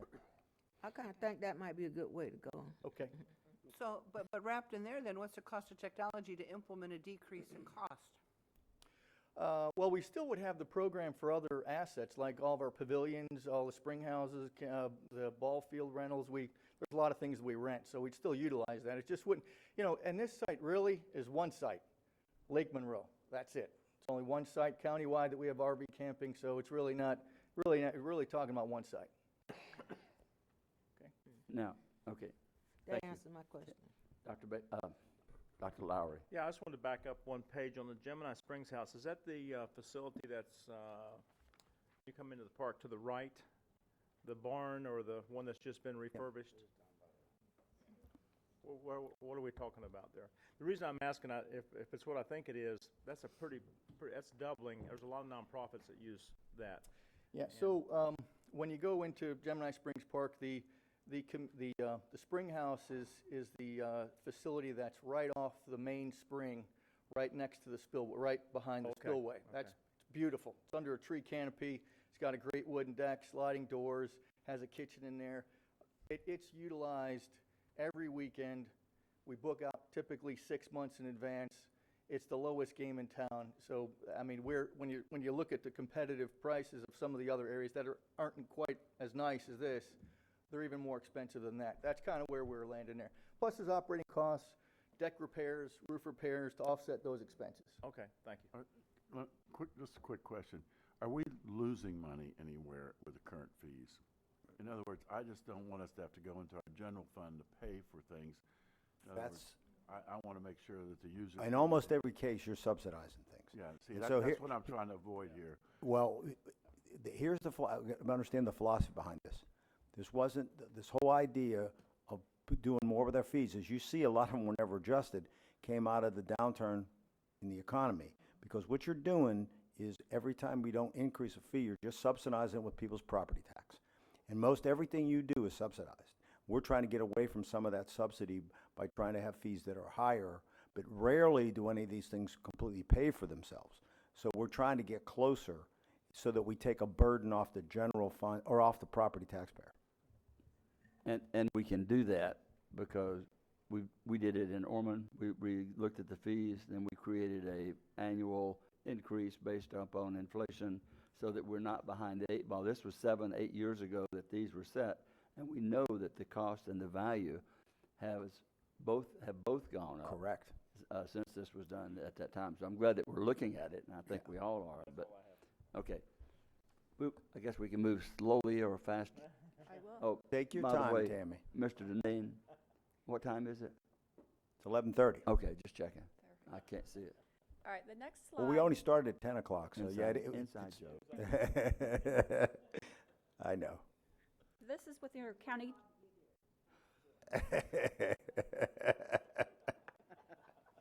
No comment. Your next slide is within your county transportation trust, and this is engineering services, a review of plat vacations, and easement review of the plats themselves. The last time this was adjusted was in 1991, and this is based upon the applicable hours of stat preparation within the county engineers to review of overview. I'm going to move on. The next one is within your municipal service district fund. One of the areas is animal control. This is one of your taxing funds that has some of the most challenging funding in it. Animal control was last approved in 2008. They are services, various categories, from licenses fees to your dangerous dogs. Your dangerous dog fee is to offset the labor of the animal control officers and administrative staff. I think we have some questions already. Yes. All right. Deb? I'm going after dangerous dogs. That's not high enough. This is one of those categories. Add a zero. Go ahead. No, yeah. No, Add no, a zero. no, dangerous dog fees, if you have, this is where a dog has been deemed dangerous. That means they have bitten a person, a pet, there's a reason they've been deemed dangerous. And then it goes into the court. You're really at a serious point here. This isn't just an, aggravated animal gets out from a backyard or a pen. This is a dangerous dog. I would propose that fee be $1,000 because it will force the owner of the animal to take care of their pet. And the only way that sometimes we get their attention that this is serious, and I've got 2 cases I know of in my head that I'm not going to talk about, but doggone it, these dangerous dogs, this is an issue. This is an issue for Volusia County. It is. They're not chickens, Dr. Lower. We're not going to Doggone it. I thought that was pretty clever. Yeah, no. There's no dangerous chickens. Roosters. Roosters, there you go. But I mean, that's and I'd like to hear what the council thinks about that. But I have no problem increasing this to $1,000. In Ormond, we went to 500 probably 10 years ago. So this is for a hearing. In other words, if the dog bites somebody, there's a hearing, and the person that owns the animal is actually paying for that hearing for a $1,000 plus the costs, court costs. I'm just trying to make sure I know exactly what we're talking about here, because I'm with you on dangerous dogs, and I don't know how many cases we have of it, but. Well, maybe it'll cut down. If we can cut down just on 2, it's worth the increase. I think that's wise. If we can cut down on 1, it's worth it. May I address that? My name is Sir Jeff Check. I'm the director with Volusia County Animal Services. A reason we come up with that price of $300 is took a survey throughout Central Florida, and most of the counties had it either between $300 and $500. Now, the dangerous dog fee, a person that owns an animal that is a dangerous dog has to pay that fee on a yearly basis. So that's why we come up with the $300 plus whatever actual cost it is to hold that actual hearing. So that's an animal that's an annual cost. That's an annual cost, Okay. correct. I want to ask a Understood. question there. That's an annual cost just to have that dog, whether he. Once it's did- deemed dangerous to the hearing. Dangerous dog, it's been deemed dangerous. And to keep that dog, you need to pay that fee every year, an annual cost of $300. And that fee is $50? No. Today it's 50. Today, it is $50. Right. And we also required liability insurance. No, we don't require that. We don't. No. But I said, I'm just saying, No. last place I was, we did a substantial liability insurance policy. And on the second occasion, it was even worse. And a dangerous dog is defined as one who bites or attacks an individual, another animal. I think we have a definition Correct. of We have dangerous dog. definition, in- we have state statute laws and They- county on that. ordinance. Even though some of us differ with what the state calls it and what their recommendations are, I think probably most of us here don't accept the state's definition of getting 2 or 3 strikes before they're out. But Correct. so I think the 1,000 to a year, minimum of 500 or something for someone to maintain. Yeah. Dan, I know you've got your hand up over there. Well, just to say, we will look and see if there's any statutory constraints that would keep you from going to 1,000. I don't think that there are, but I don't want to speak as a lawyer again. The only thing I want to constrain is the dangerous dog. That's it. We'll bring something back. Okay. There's a lot of there's a good deal of state preemption in this area, so we just want to be sure what we're doing. And with your success rate, with his success rate lately, whatever you tell us, I'm good with.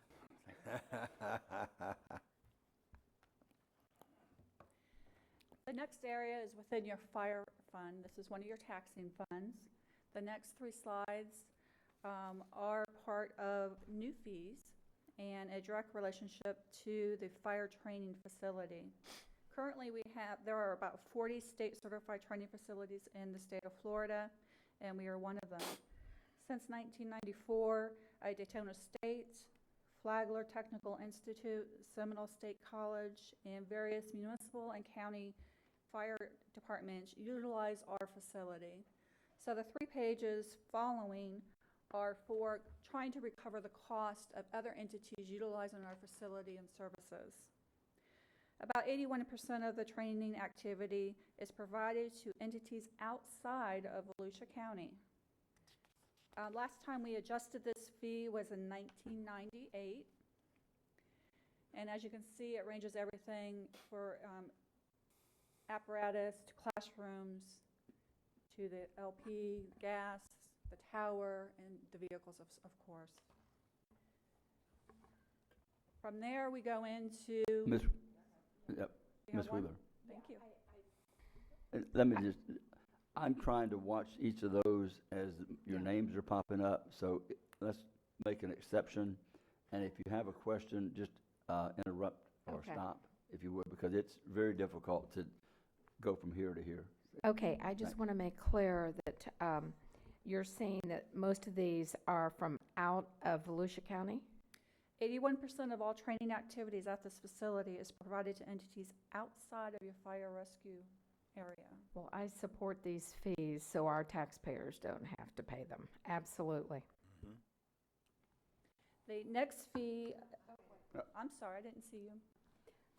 I was back Well, looking. Would these increase in fees make this a self-sustaining fund? It will not be a self-sustaining function, but it will bring that more into line. The fire training expenses annually within the budget of fire, because it has got its own taxing rate, is about $600,000 per year. So it's not fully self-sustaining, but the rate itself is utilizing for So what would it do to fire make it activity. self-sustaining? We And if can- 80% of it's being utilized by others outside of the county. Outside of to be clear, this, outside of the county fire Fire tax rescue. district, the major users really are the city fire departments and the college. In Daytona State. Daytona State College. That's correct. Fire Chief Jeff Smith. what we're trying to do is we're trying to upgrade. A lot of these fees were set back in 1998, and it was more of a training opportunity for us to share with the city. Our fire department didn't have the ability to respond the way we are today. So as we've gotten more professional, we want to upgrade those costs so that they're as cost neutral as possible. But we want to be mindful that we don't raise those rates too quickly. So And if when, the, last time you looked at these rates? we've looked at them periodically, but we got real aggressive Last during the year, maybe? downturn. Yes, ma'am. Last year, the year before, So these for the rates are past just- 5 years, we've been looking at increasing When's the last them. time we raised When them? the last time you raised these rates? We didn't raise them till 98. 98. So it's a long 98. time ago. That's a long time. That's not regular. It isn't, and we'd like to get that CPI built in there, that cost elevator that stays in all the time. That's where we're headed. And to answer Ms. Wheeler's comment, and this is a really difficult fund, is that you're right. What you'd be doing is putting all the cost of training on the unincorporated taxpayer for fire. And so when you go to the cities, they collect money for fire. So they were just passing along for the training so that the unincorporated people wouldn't be carrying a disproportionate load. That's why, and quite frankly, yeah, Jeff's looked at them, but we have not raised these fees, and we need to start doing this. That's why I'm speaking that you have not raised them. Nope. And so therefore, to raise them now, and you still are functioning below, then will you be looking at this? I think that you ought to raise them to what it would make them self-sustaining, personally. Okay. But that's up to. Well, no, these are the comments that I wanted. We'll look more at this, and we'll see if there's another proposal we can put together that makes sense, and maybe it's It even. just doesn't make sense to continue to raise the fees, to say you're gonna raise them, but then we're still left with not being self-sustaining. I agree. At this point. We'll look at it. Maybe we ramp them up over 3 years or something. We'll take a Yes. we'll take a look. Take another look at them. And I think what the chief was talking about, and in fact, the chair mentioned this, is that to put these things then on some sign of CPI makes all the sense in the world. Correct. But this is the input we need. We'll come back with something else, Ms. Kuzak. Those of us Billy in will the do that too. unincorporated okay? area appreciate that. You're 50% of your council district, right? Yeah, and there's, what, 2 or 3 other council members who live in the unincorporated area, too. Okay. All right, another area outside of the training facility, that are new fees within the Fire Rescue Fund are plan review and inspection. These are things where they are reviewing the permit plans and occupational entities, along with if you're in violation of, it has to go back through the fire department of a fee of $250. To standby, this utilization of men and women personnel, along with equipment for various special events or activities being utilized. So those rates are presented for your consideration as well. If we have nothing on this one, I will continue on.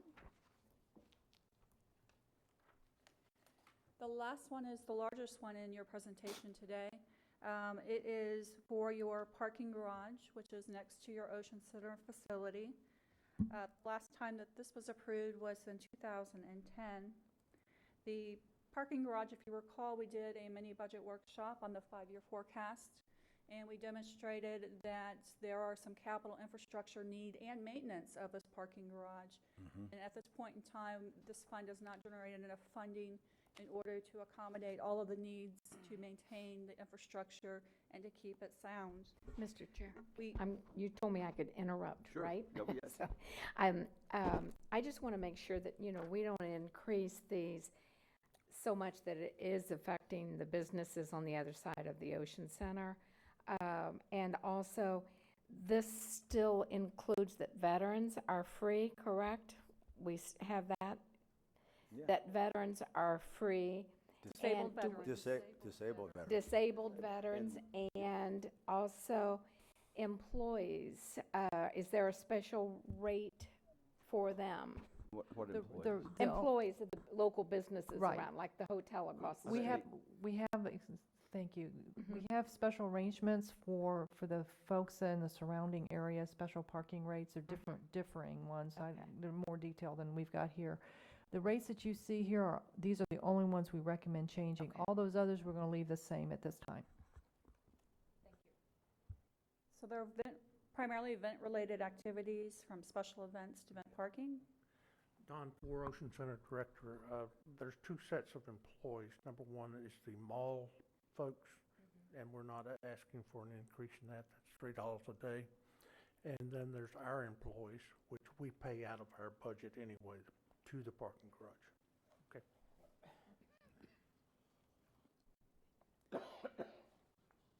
And with that, this is a summary of all of the estimated incremental increases to your revenue for your estimated budget by fund.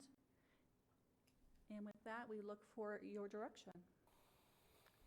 I think that we've given you direction as we went. If there's any additional direction at this time, bring those back to us, subject to review and changing of minds at that time. What we'll do is we'll take all your comments under consideration. When we do our one-on-ones, we'll make sure we captured all that, and then we'll bring it forward at a future meeting so you can actually take action on it. Ms. Denny's. Yeah, can we go back to that parking garage, though? I support increasing from 5 to 10. This has not been increased since 2010. I thought something was from 8 to 10. Oh. That's the event parking. Okay. No, I'm saying this has not been the last authorization was in 2010. So Correct. the event parking from 5 to 10. I support all of those increases that are on here. We're probably the best deal in the area when it comes to for Okay, events. I think everyone we're okay on this one. Are we okay? Are you okay with that, Billy? We're okay. I just want to add, I believe you got as part of your report the different parking rates in the state of Florida, and we are the cheapest of any facility. No doubt. In the state. We actually artificially held some of this down during the downturn to help businesses, is what we did. That no longer is needed. Thank you, Jim. Thanks, everyone. Now we'll move to item 9A, and I think we're waiting to get a phone call. Well, Jeff's going to have to coordinate that, and while he's doing that, you also have the police chief from Ponce Inlet that can speak to this item, and I know Ms. Wheeler wants to make some comments. I thought Tom Leak is going to come on the phone. What it will do is, if you'd like the chief to speak first, Jeff can coordinate that. We're actually coordinate that with his office right now, but that will take a couple of minutes anyway. Okay. Mr. Chair, to be a staffer from Mr. Leake's office. I'm sorry, it won't be Tom. No, and I'm sorry, I was given the name, but Dylan, and I've forgotten the last name at the moment. Dylan Fisher. Excuse me. So Jeff will coordinate that. The chief can come forward if you'd like, Mr. Chair. Okay. And we have the copies of everything in front of us, so if you want to summarize this, and I think 110% of us know why we're here about this. So thank you, Chief. Thank you, Mr. Chairman, members of the council. I appreciate the opportunity to speak here today. I also want to thank Councilwoman Wheeler for bringing this resolution before you again today. I'm Frank Fabrizio. I'm currently the police chief in Ponce Inlet, but before that I did 30 years at the Orange County Sheriff's Office, and for the last 10 years I've been going up to Tallahassee working on legislative issues. House Bill 473, sponsored by Representative Leake, Ponce's Law, is titled after a dog named Ponce who was brutally beaten to death in Ponce Inlet in April 2017. Sadly, the way the law is now, criminals who commit these violent crimes against animals often get off with minimal penalties, a slap on the wrist or probation, basically failing to pay their debt to society. This resolution and the legislation, while keeping aggravated animal abuse a third-degree felony, I know that was important for everyone here, will increase the grading of the Animal Cruelty Criminal Code from a level 3 to a level 5. This is kind of stuff that goes on behind the scenes. Increasing it to a level 5 provides additional leverage for judges to sentence criminals convicted of animal cruelty to prison time. The way it is now, even though it's still a third-degree felony with the level, the judges, it's very difficult for them to sentence these abusers to any type of any type of prison time. Changing this to a level 5 offense gives the points necessary for prosecutors and judges to properly sentence these violent perpetrators. Another important part to this resolution in the bill, it also gives the discretion to judges to prohibit those convicted of animal cruelty from owning or having any contact with animals. The judges can issue a no contact order. They don't have to, but they have the ability to, for those convicted from owning animals. They will not be allowed to.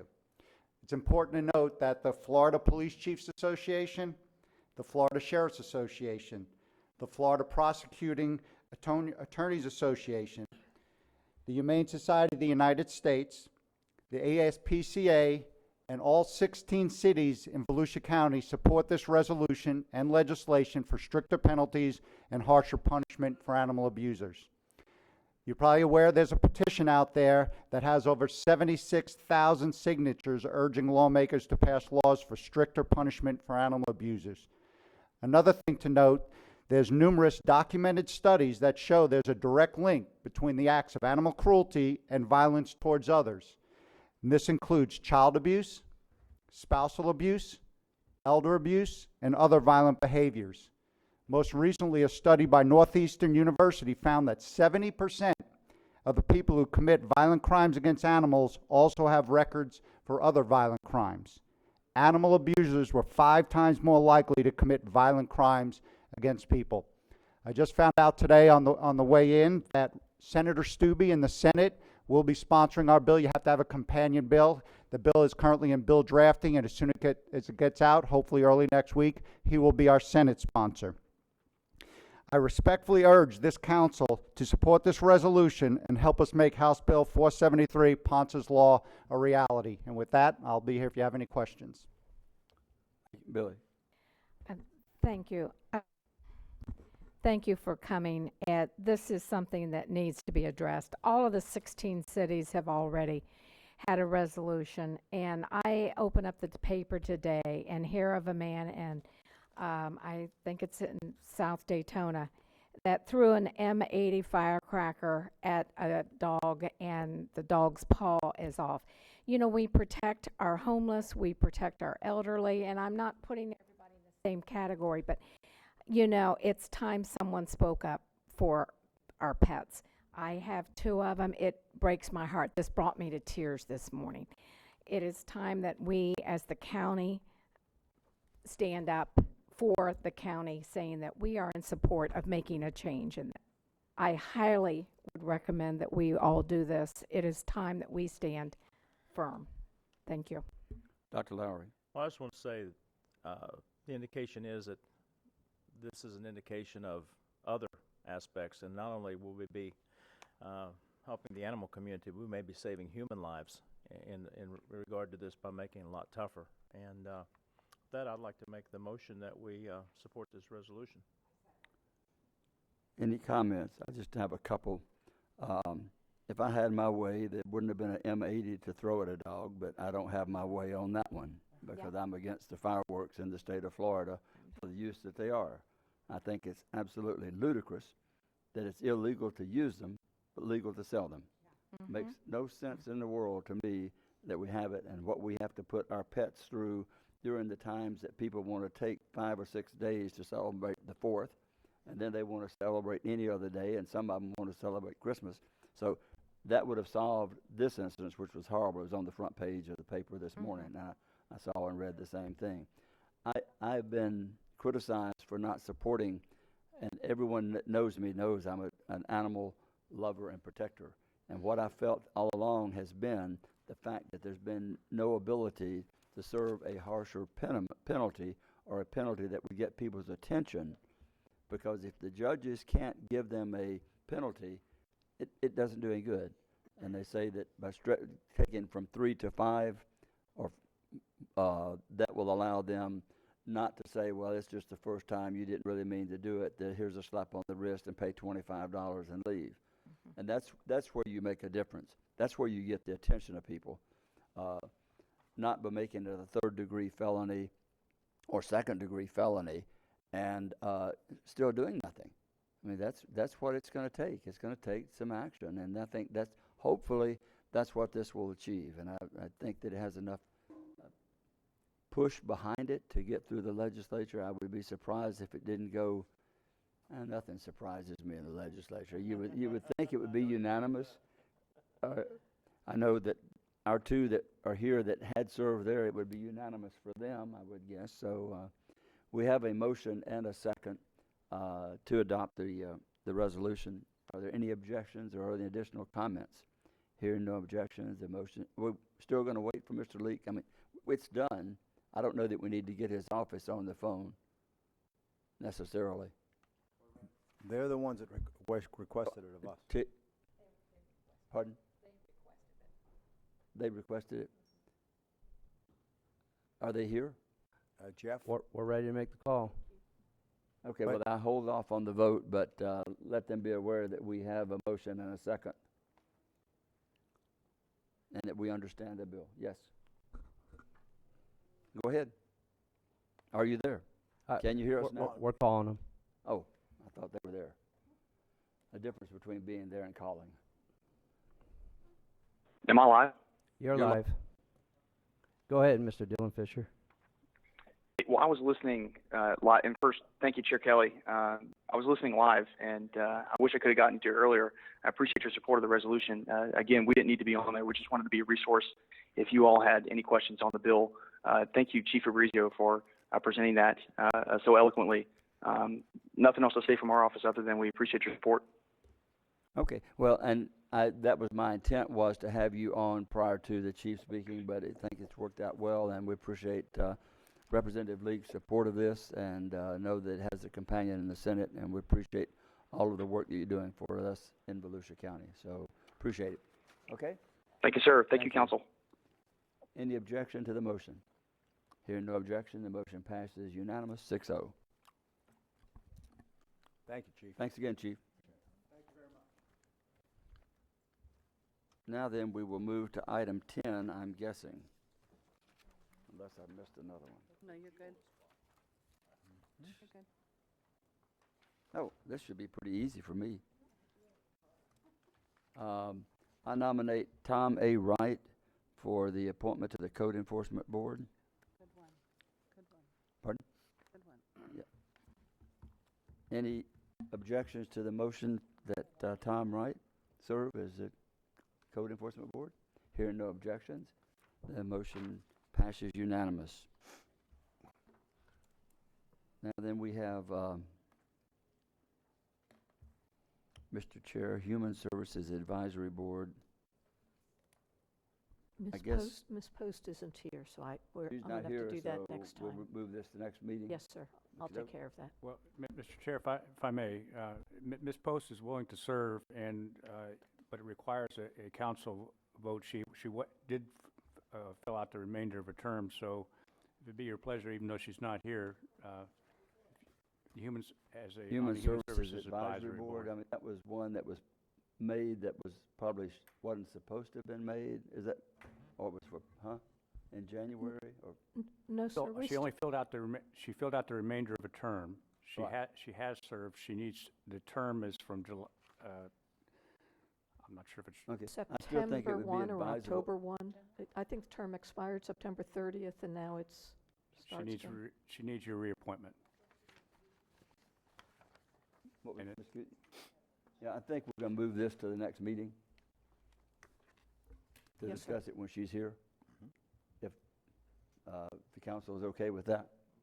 Any objection to that? Okay, we'll move this to the next meeting. And then we have no additional cards on public participation. Is that correct? So that goes to that, and then we go now to Mr. Deneen. Yes, Mr. Chair, a couple of quick things. One, you'll see the MLK 50th annual celebration. I received this to try to get the support of the council to put it on. I believe that I've given you the information. I try to mention it in the one-on-ones. We did not get an opportunity to put it on the consent agenda. If you'd like, you could pass it today if you'd like. It's for $5,000 for the table we have with 8 seats. Or if you wanted me to, I could put it on the next council meeting. I thought this one because I think, I heard from everyone that were very supportive that there's no sense in waiting if you're Well, interested. It's within your authority to go ahead and do this, is it not? Yeah, but we have a routine where the council likes to be informed of this, so I'm just, How about my you- recommendation is you do it. How about informing us that you're going to do it? Okay, I can do that. And then do it. Okay. All right, we'll do it. Instead of bringing it back, right? No, if you say it's to go, I'm golden with that. Ms. Cusack? I just want to speak in support of this. It's a great celebration. It's county-wide, and it's something that I think that we ought to be a leader in doing so. Absolutely. So I urge your support. So, not that we need to vote, we just allow him to exercise his authority in doing it, and we all support it And your participation. and participate. But a question on the breakfasts, is there a sponsorship with the breakfasts? I mean, because this one event's all in Daytona, but there's other events in Ormond, New Smyrna, and DeLand. They're separate. They're separate, but the banquet and the ceremony services are going to be from east and west side of the county.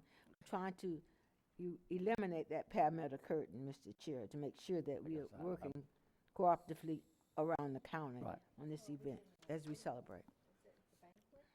Yes. Okay, so.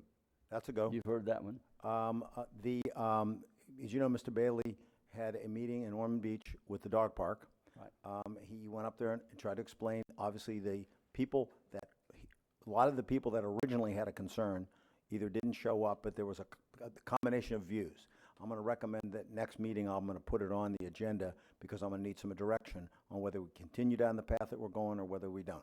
I'll give you options. We'll look at it next meeting. Cool.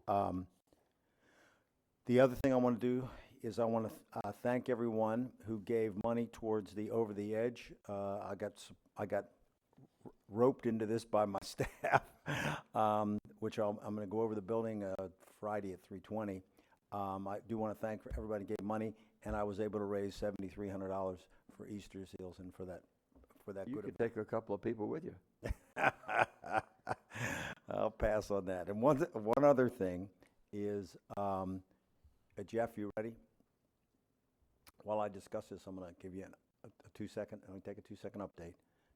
Go quickly through. These were just a few of the quick slides of the event we had with the ships. 4 of the council members did make it there. The outpouring was tremendous. We had 3,200 people tour these ships. And one of the issues was, when it should, will people write on them? Should we give out these markers? Well, in the end, okay, there was no place left to write, and we almost ran out of markers.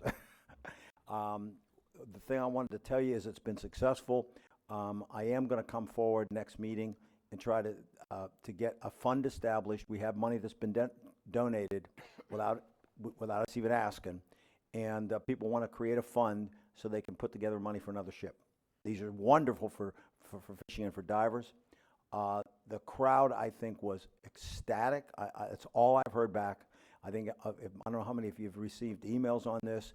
People find it unbelievable. This was a way to show them what is underwater that we've been creating. Now, the one thing, there was Navy man Patterson there. Oh, there's Joyce, yeah. No, there you are. Notice we put all the city names there. Well, that was our job fair. We're under the tent, we had a lot of different things that we were doing for people. Now, what I am going to make an announcement on, we had people, when you finished, anyone that wanted to know where we were at on the actual sinking of the ships, we got their information. We were going to try and do that this week, maybe this weekend. The sea conditions are such that we cannot do that. It has to be calm to do this successfully. You want to sink it, but you definitely want to sink it in the spot you're supposed to. If you think it's costly to sink one of these, you can't imagine what it would cost to re-raise it if you sunk it in the wrong spot. So with that, we are now going to move the ships back over by Swoop Power Plant in the channel there. We're going to hold on them. Just so I want everyone to know, we're going to wait now till after the Thanksgiving holiday. We're going to try and find a calm period in the beginning of December. Hopefully, we can do it on a weekend day. We have so many people that want to take their own boat out, okay? We will have a boat rented for the council members and the media and some other guests if we're able to pull this off when the weather gets better.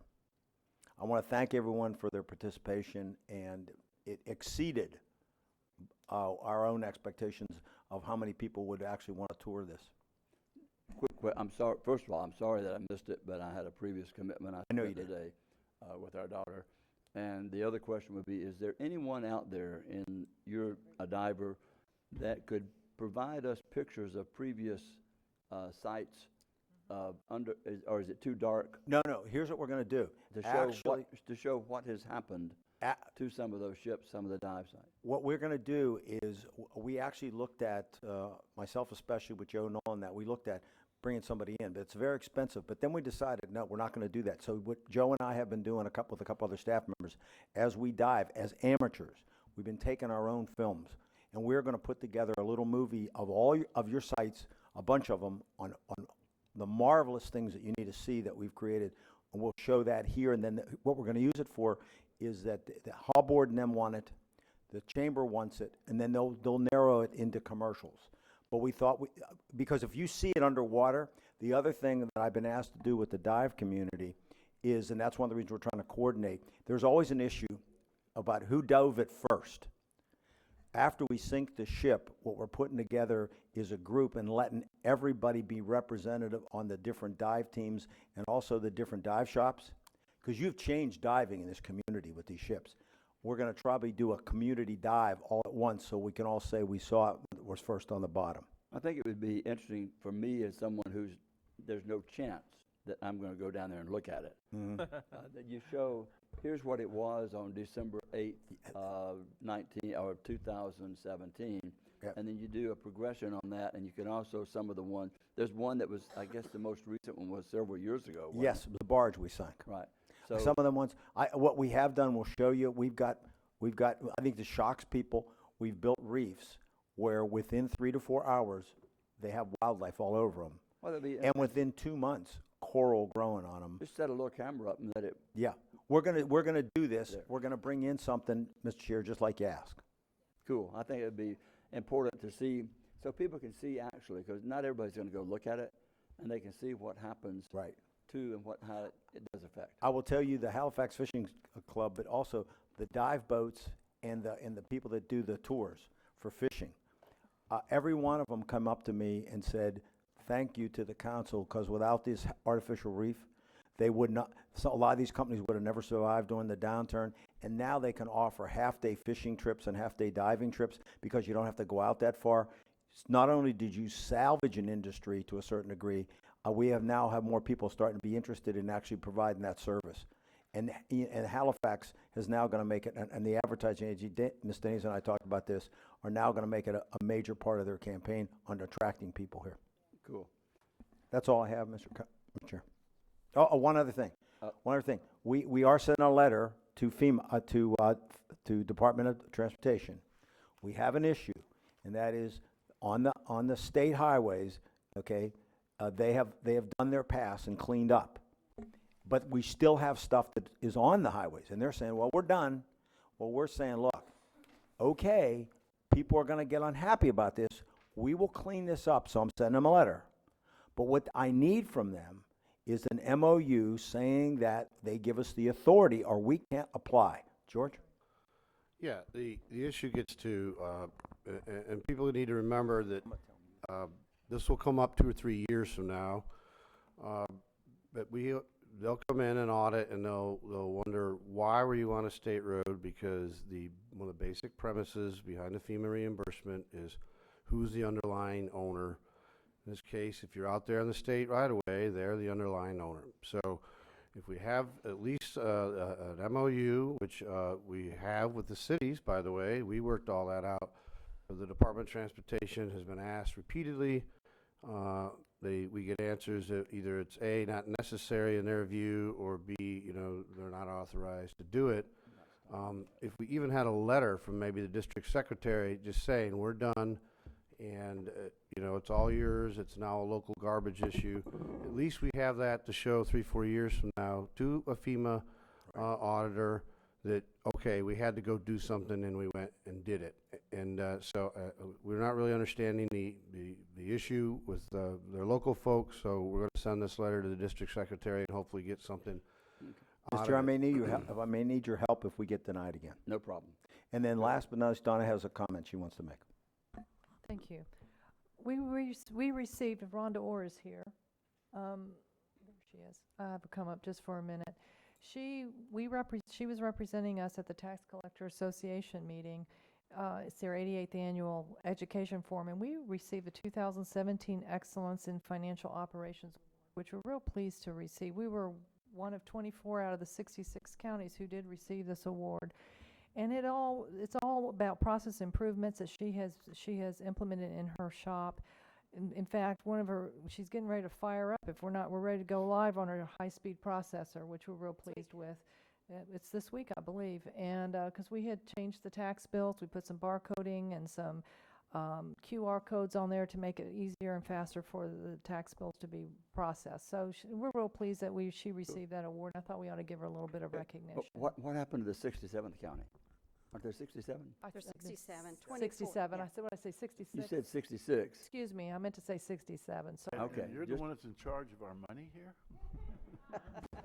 I misspoke. Apologies. No, I think what you were She subtracting just us wanted from to that make sure number. you were listening. Anyway, that just showed that we do listen to you. Thank you. Hi, this is Rhonda Orr, Business Services Director. Thank you for this recognition, but as with most projects, it's a result of a team effort. We had revenue, information technology, and purchasing have spent many hours getting ready for this exciting project. And if you'll indulge me just a minute, I'd like to recognize the efforts and leadership of Craig Baumgardner from the Revenue Division, John Nagara from the Information Technology Division, and Tabitha Friedman from Purchasing, and of course the support and leadership from Donna DePeister and Jim Deneen. Thank you very much. Good. Thank you very much, and thank you for a job well done. Much appreciated. Dan? Mr. Chair, we have a couple of issues from the County Attorney's Office. On item 7 that you approved today, the special exception. Jamie, I don't have your name on here. I'm just kidding. There is actually a typographical error, unfortunately, in the subject for the address. The address for the facility was 3881 Pioneer Trail, not 2881. All of the notices were correct at 3881, the PLDRC. Minutes were correct, 3881, but somehow when the agenda item was created, the staff typed in the wrong address. So we apologize for that, and we just wanted on the record that everything was proper, everything was properly noticed for that special exception. The other thing I need to clarify with you all, that the fees that you approved today for the beach will take effect calendar year January 1, 2018. It takes a couple of months for the software, the contract that you approved just after that agenda item to be adjusted. And so the fees, the increase for the out-of-county and all the will take effect January 1. Okay, good. Now, Dan. Nothing else, sir. Okay, good. Mr. Patterson, you get to start tonight. Or tonight, I feel like it's been tonight. Pat. Well, for somebody like you who might go to bed at 1 o'clock in the afternoon, I guess this is getting into That's just a nap. That's just a nap. And we're getting close to that time. I just have 3 things. I still want to whine about the State Road 44 out there, because they never even attempted to pick up the first time.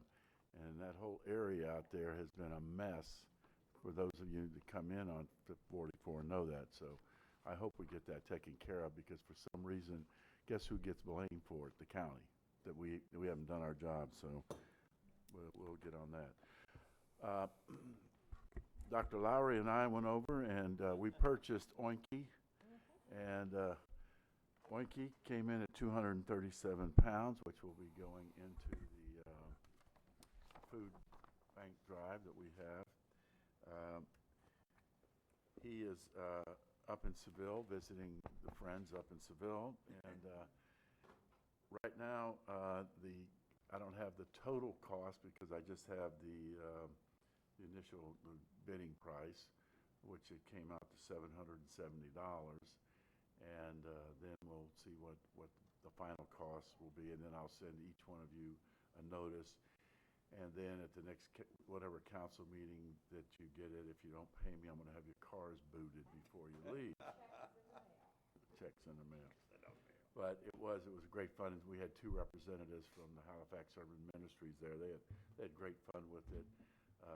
Fred didn't embarrass us again because he kept his hand down.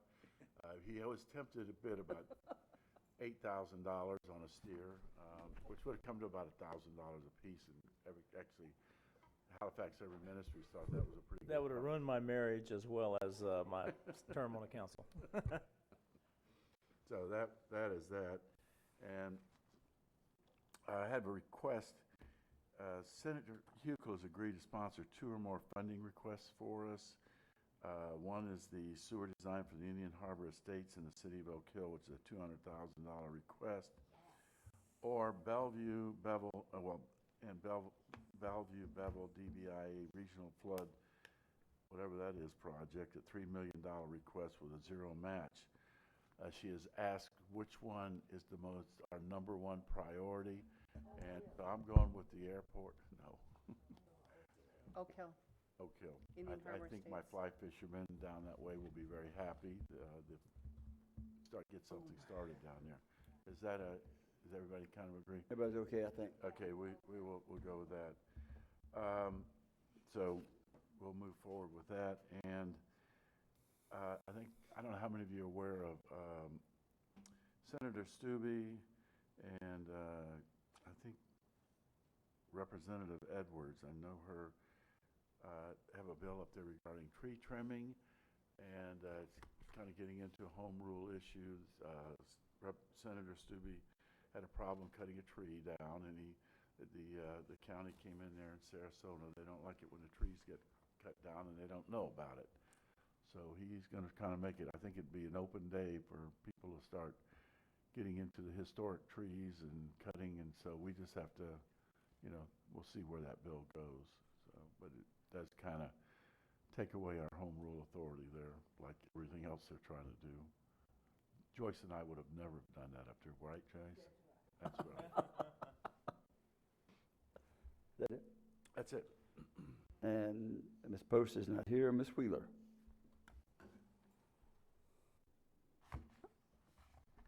Thank you. I'm just going to do a little self-plug. Daytona Symphony is having a fundraiser January the 20th, and it's kind of like Dancing with the Stars, and I happen to be one of the dancers. So when you purchase a ticket, that is a vote for me. So trust me, I will not win this on my skills. So I need all the support I can get. You can be bought. Oh, this is. You can dance with a This walker? is definitely out of my comfort zone. I'll what- be what- dancing what- with a professional dancer, so I'm taking one for the Intimate team. dancing? So help me, thank you. There'll be a pole in the background. Please. That's on weekends. Ms. Cusack. Okay. Ms. Denny's. Okay, I'm going to pass out, most of you serve on the TPO and are aware of the issue that we talked about. If you pass it out real quick, there was discussion that's actually birthed by our chair when he was mayor of Ormond Beach on increasing the match on projects at the TPO. Currently, we have a 10% match. There was discussion on increasing that to 25% match. So this went out to the entire TPO board. It gives a little bit of example of what these projects would have looked like if the 25% match had been there at that time. So just to let you know and staff know, this will be on the agenda at the TPO meeting on December 6th. So if you have any questions, talk with Mr. Cheney, our staff council members, and how that would impact us, and decide how you want to take that. Also, tomorrow, we're doing a ribbon cutting in Edgewater. It's the first completed Sun Trail project in the state. tomorrow. The ribbon cutting we're doing with Edgewater, Saturday, I think it's 9 o'clock, 10 o'clock. This is huge. This is, and I think they're scrambling now to get some press releases out. But this is the first completed Sun Trail project in the state, and it's right here in Volusia County. And that's because we're the great recipients of that award. So that's really, really big. If you can get there, that would be great. But that's all I have, Mr. Chair. I'm done. Thanks. Thank you. Dr. Lowry. I just want to wish everybody a happy Thanksgiving and thank the good Lord for all the blessings that we have. And other than that, that's all I have. Thank you. I would say ditto on that. Just a couple of quick ones. I think I would like to bring forward the idea that we can possibly discuss policies that we have as a council for travel, meetings, and so forth, and put that in, as well as the who, what, when, and where is involved in the EOC, and who should be involved in those particular things. We don't have a general policy. I know y'all, the previous council had adopted conditions, but I think, first of all, and this is not anything against Ms. Post, I'm totally 100% have always been of us participating at the state level and even at the national level. And first of all, we want to be out of our region, which we all know that we are regional now. And it only helps us to attend meetings where we can make a difference and make an impact. But somebody needs to know who's on first and who's going where. I just think that's just a course of if in my business, I couldn't allow each person just to go running wherever they want to run without some knowledge that they're there. So I would like to bring that back for a discussion for us to see about developing a policy on those particular things, because we are a team. We're working together. We want to help each other. We want to help and serve our residents, and we need to do it collectively. And I'd like to have us to do that. Next. Thumbs up to at least bring that for discussion. Okay, I've got the thumbs up on that. Another one, this came about, I got a memo back. Each time there's a proclamation that's presented, and I know the council adopted it, out of, we're not here. And we get a notice and says, do you support this? Which requires a response from us. Right. I thought it possible if we could say, if you object, respond. Would save time and paperwork if that could be reworded, because every time I get, and we seem like we're getting 1 or 2 a week. This past week we got 2 or 3. And if that would be legally to do that, if you object, let me know. Because if you object, then that kills it. Sure. Is everybody okay on that one? Okay. And then, and this has nothing to do with attending meetings or anything, but I would like to have also a discussion and think about this. I was going to wait till next year, but I thought, why not look at it now, of evaluating, looking, exploring, of moving our meetings to Tuesday as opposed to Thursday. And one of the things that I thought about, almost all of us have something to do on Saturdays and Sundays. We don't have a break, or a lot of times even Fridays. And so when we go Thursday, Friday, Saturday, Sunday, it's a long trek. Also, if you want to take a longer weekend where you could leave on Thursday when airfares are cheaper than Friday, it kind of makes sense. But to evaluate it, and I looked back, I talked to Dan. Dan didn't know when the Thursday date started. I'm guessing it started, but back at that time, the meetings were held at night most of the time then, I believe, initially. And none of the councils were holding Thursday council meetings possibly. I think that might have been part of the reason. I don't know. No one really knows. But just to think about that, give it some thought, and maybe after the first of the year to look at it and see if it could be beneficial or... Actually, now's the time to talk about it, because we will be adopting our calendar last meeting in December. So now is the appropriate time, because if we discuss it next year, it won't be implemented till the following year. So if it's a discussion you want to have, and I actually I would actually support that conversation because I know that there are meetings that I have missed because of council meetings, and I agree, we need a regional collaboration. A lot of us serve regionally. I would be willing to look at the implication of moving from a Thursday to a Tuesday for a lot of reasons. If we have time on the next agenda, could we bring that Could forward? that, see what that would look like? We can put that on. The other thing I probably should make the council aware of too, is that the other option too is to be more aggressive about, once you've established them, you can always change meeting dates based on things that you want. So that's the other thing too. I think that, I'm not sure the councils have taken advantage of that, but if you knew, you can move dates. Right. Okay. Because the only one that's really required is the date for setting the tax. Correct. That's the only one that's in the charter. But we put it on for next meeting and you could discuss. Put it on to discuss it. Everyone Yeah. think about it. Think about the good, the bad. I'm bringing it out for discussion. I'm going to try to find the good and the bad in it as well. The best thing I found is I can get real cheap flights on Thursday and I can't get them on Friday. And that's not the best reason. But the other reason is it does give you a break because, I mean, we've got things this weekend. We've got things a lot of times on Thursday evening. It seems like we have meetings on Thursdays for some reasons that we have to miss. 12-hour days. They're 12-hour days. 12-hour days, They're so 12-hour we do days. that. And a lot of times we get the agenda late Friday, and a lot of times I have to have my meetings on Monday.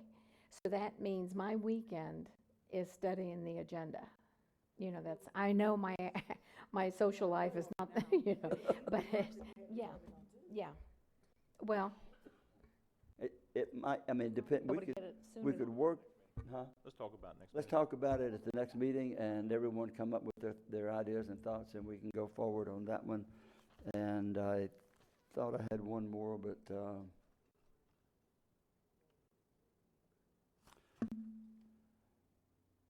almost got out of here by 11 o'clock, didn't we?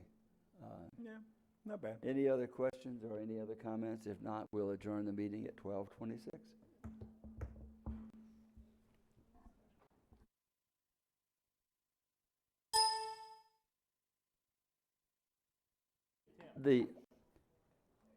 I asked for an opinion from the Attorney General on the sharing of information during executive sessions.